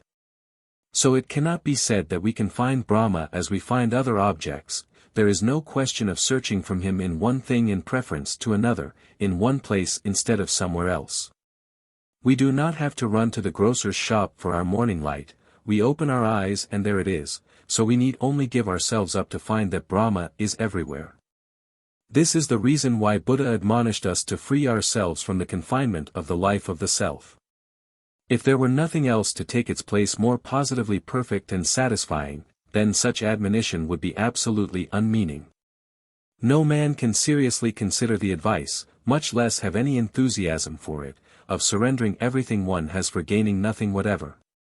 So our daily worship of God is not really the process of gradual acquisition of him, but the daily process of surrendering ourselves, removing all obstacles to union and extending our consciousness of him in devotion and service. In goodness and in love. The Upanishads say, be lost altogether in Brahma like an arrow that has completely penetrated its target. Thus to be conscious of being absolutely enveloped by Brahma is not an act of mere concentration of mind. It must be the aim of the whole of our life. In all our thoughts and deeds we must be conscious of the infinite. Let the realization of this truth become easier every day of our life, that none could live or move if the energy of the all-pervading joy did not fill the sky. 57. In all our actions let us feel that impetus of the infinite energy and be glad. It may be said that the infinite is beyond our attainment, so it is for us as if it were not. Yes, if the word attainment implies any idea of possession, then it must be admitted that the infinite is unattainable. But we must keep in mind that the highest enjoyment of man is not in the having but in a getting, which is at the same time not getting. Our physical pleasures leave no margin for the unrealized. They, like the dead satellite of the earth, have but little atmosphere around them. When we take food and satisfy our hunger it is a complete act of possession. So long as the hunger is not satisfied it is a pleasure to eat. For then our enjoyment of eating touches at every point the infinite. But, when it attains completion, or in other words, when our desire for eating reaches the end of the stage of its non-realization, it reaches the end of its pleasure. In all our intellectual pleasures the margin is broader, the limit is far off. In all our deeper love-getting and non-getting run ever parallel. In one of our Vaishnava lyrics the lover says to his beloved, I feel as if I have gazed upon the beauty of thy face from my birth, yet my eyes are hungry still, as if I have kept thee pressed to my heart for millions of years. Yet my heart is not satisfied. This makes it clear that it is really the infinite whom we seek in our pleasures. Our desire for being wealthy is not a desire for a particular sum of money but it is indefinite, and the most fleeting of our enjoyments are but the momentary touches of the eternal. The tragedy of human life consists in our vain attempts to stretch the limits of things which can never become unlimited, to reach the infinite by absurdly adding to the rungs of the ladder of the finite.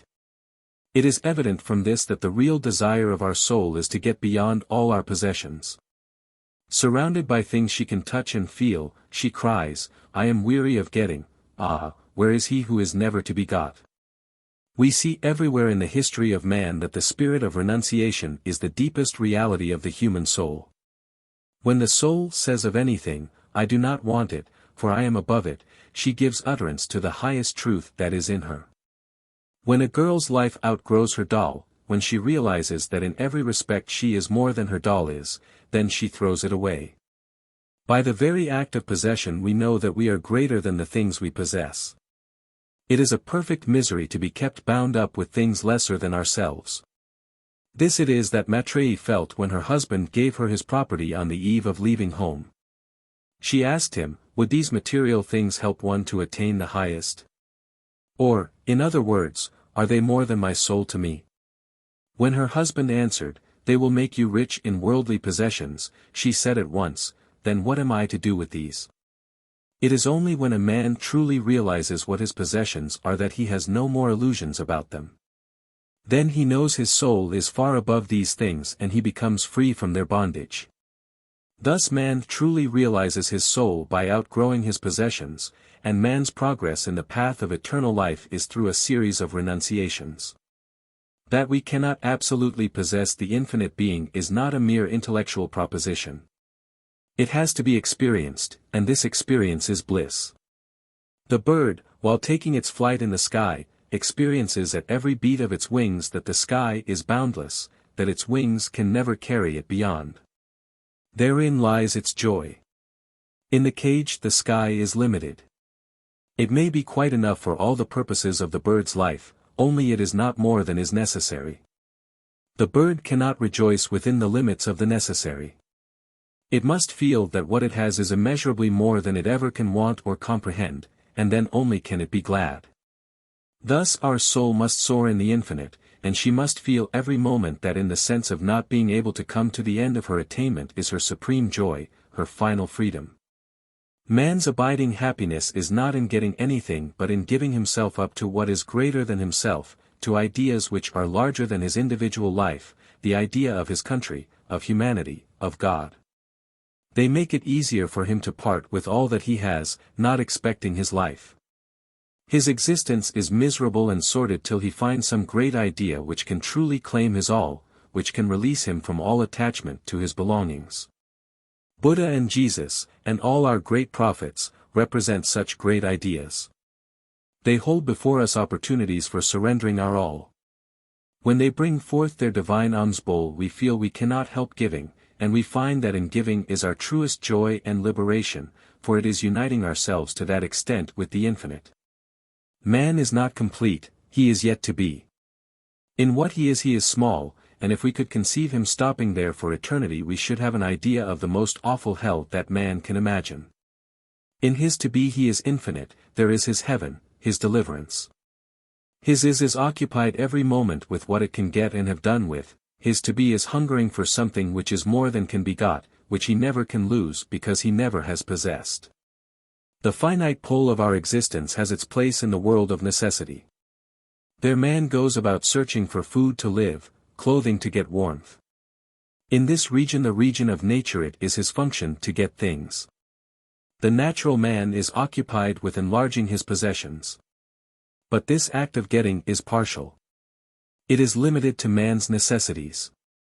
We can have a thing only to the extent of our requirements, just as a vessel can contain water only to the extent of its emptiness. Our relation to food is only in feeding, our relation to a house is only in habitation. We call it a benefit when a thing is fitted only to some particular want of ours. Thus to get is always to get partially, and it never can be otherwise. So this craving for acquisition belongs to our finite self. But that side of our existence whose direction is towards the infinite seeks not wealth, but freedom and joy. There the reign of necessity ceases, and there our function is not to get but to be. To be what? To be one with Brahma. For the region of the infinite is the region of unity. Therefore the Upanishads say, if man apprehends God he becomes true. Here it is becoming, it is not having more. Words do no gather bulk when you know their meaning. They become true by being one with the idea. Though the West has accepted as its teacher him who boldly proclaimed his oneness with his Father, and who exhorted his followers to be perfect as God, it has never been reconciled to this idea of our unity with the infinite being. It condemns, as a piece of blasphemy, any implication of man's becoming God.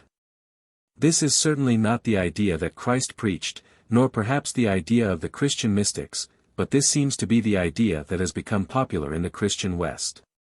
But the highest wisdom in the East holds that it is not the function of our soul to gain God, to utilize him for any special material purpose. All that we can ever aspire to is to become more and more one with God. In the region of nature, which is the region of diversity, we grow by acquisition. In the spiritual world, which is the region of unity, we grow by losing ourselves, by uniting.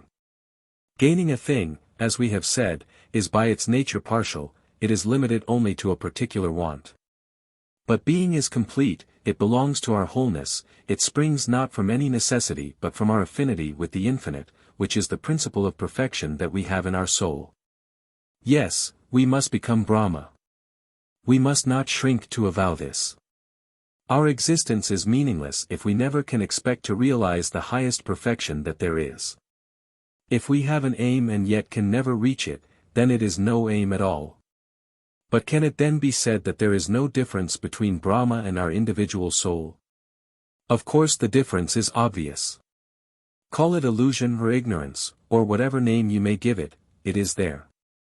You can offer explanations but you cannot explain it away.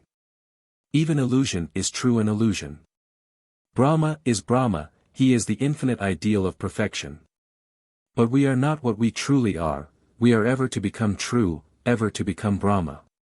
There is the eternal play of love in the relation between this being and the becoming, and in the depth of this mystery is the source of all truth and beauty that sustains the endless march of creation. In the music of the rushing stream sounds the joyful assurance, I shall become the sea. It is not a vain assumption, it is true humility, for it is the truth. The river has no other alternative. On both sides of its banks it has numerous fields and forests, villages and towns, it can serve them in various ways, cleanse them and feed them, carry their produce from place to place. But it can have only partial relations with these, and however long it may linger among them it remains separate, it never can become a town or a forest. But it can and does become the sea. The lesser moving water has its affinity with the great motionless water of the ocean.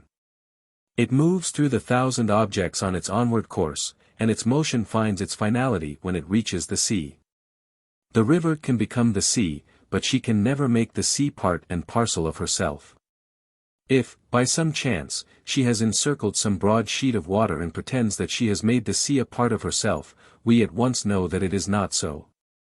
That her current is still seeking rest in the great ocean to which it can never set boundaries.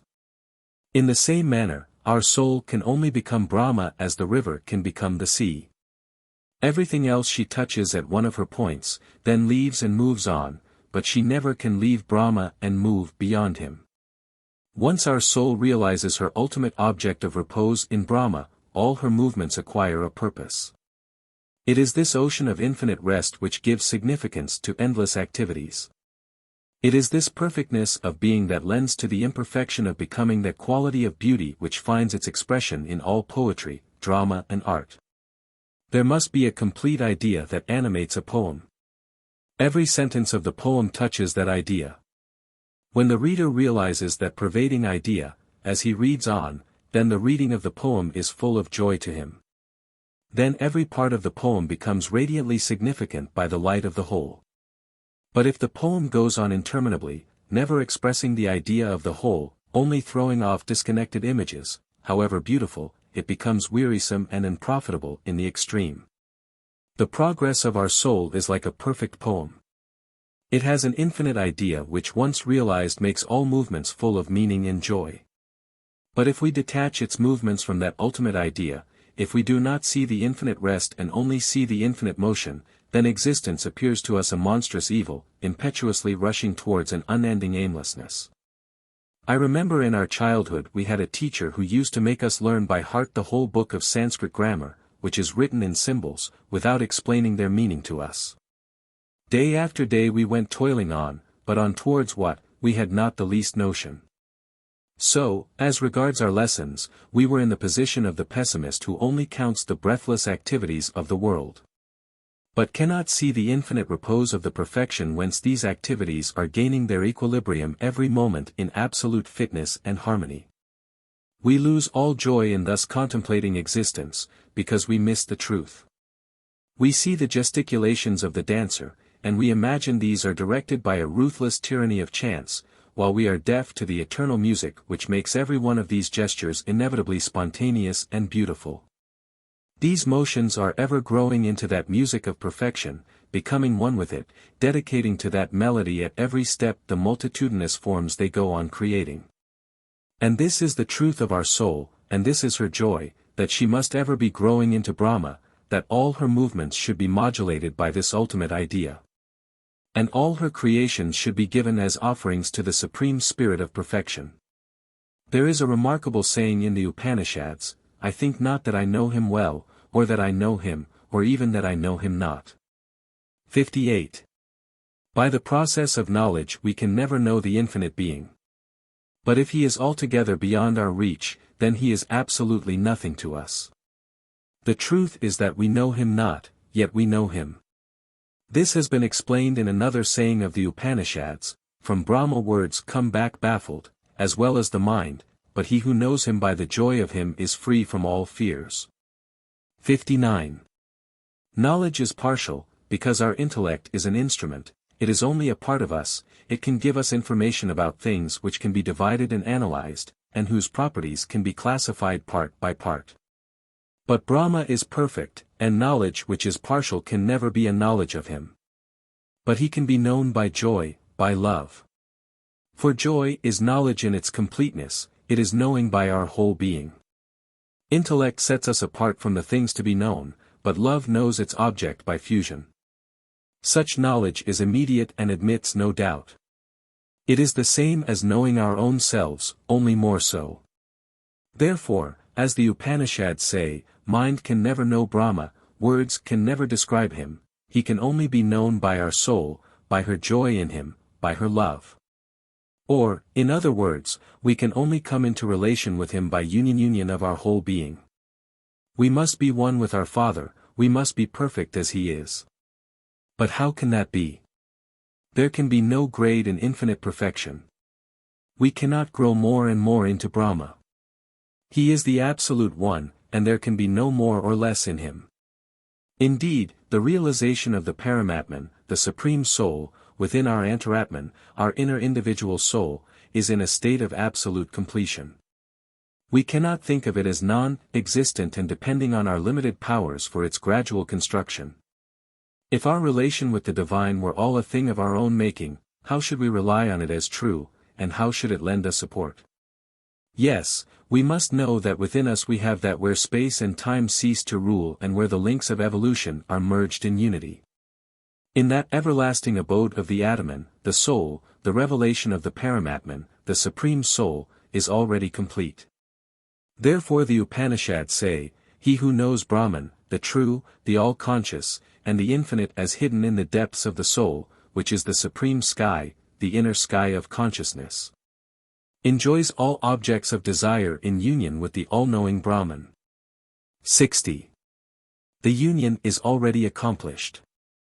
The Paramatman, the Supreme Soul, has himself chosen this soul of ours as his bride, and the marriage has been completed. The solemn mantram has been uttered, let thy heart be even as my heart is. 61 There is no room in this marriage for evolution to act the part of the master of ceremonies. The Aisha, who cannot otherwise be described than as this, the nameless immediate presence, is ever here in our innermost being. This Aisha, or this, is the supreme end of the other this. 62 This is the supreme treasure of the other this. 63 This is the supreme dwelling of the other this. 64 This is the supreme joy of the other this. 65 Because the marriage of supreme love has been accomplished in timeless time. And now goes on the endless Lila, the play of love.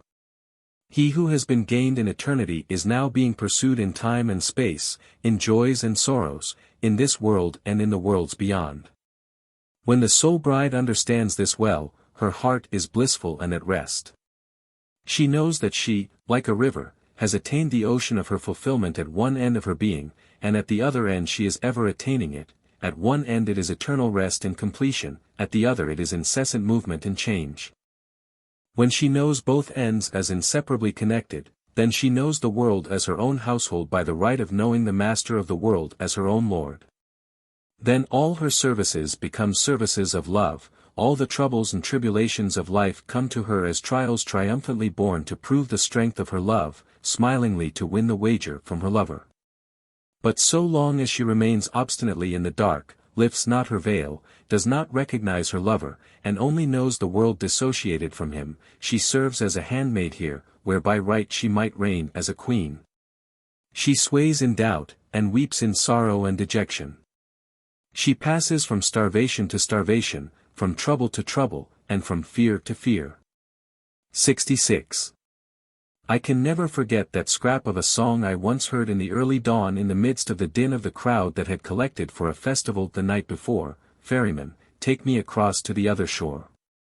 In the bustle of all our work there comes out this cry, take me across. The carter in India sings while driving his cart, take me across. The itinerant grocer deals out his goods to his customers and sings, take me across. What is the meaning of this cry? We feel we have not reached our goal, and we know with all our striving and toiling we do not come to the end, we do not attain our object. Like a child dissatisfied with its dolls, our heart cries, not this, not this. But what is that other? Where is the further shore? Is it something else than what we have? Is it somewhere else than where we are? Is it to take rest from all our works, to be relieved from all the responsibilities of life? No, in the very heart of our activities we are seeking for our end.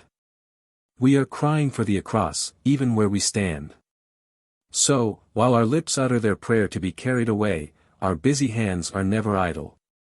In truth, thou ocean of joy, this shore and the other shore are one and the same in thee. When I call this my own, the other lies estranged. And missing the sense of that completeness which is in me, my heart incessantly cries out for the other. All my this, and that other, are waiting to be completely reconciled in thy love. This I of mine toils hard, day and night, for a home which it knows as its own. Alas, there will be no end of its suffering so long as it is not able to call this home thine. Till then it will struggle on, and its heart will ever cry, ferryman, lead me across. When this home of mine is made thine, that very moment is it taken across, even while its old walls enclose it. This I is restless. It is working for a gain which can never be assimilated with its spirit, which it never can hold and retain. In its efforts to clasp in its own arms that which is for all, it hurts others and is hurt in its turn, and cries, lead me across. But as soon as it is able to say, all my work is thine, everything remains the same, only it is taken across. Where can I meet thee unless in this mine home made thine? Where can I join thee unless in this my work transformed into thy work? If I leave my home I shall not reach thy home, if I cease my work I can never join thee in thy work. For thou dwellest in me and I in thee. Thou without me or I without thee are nothing. Therefore, in the midst of our home and our work, the prayer rises, lead me across. For here rolls the sea, and even here lies the other shore waiting to be reached. Yes, here is this everlasting present, not distant, not anywhere else.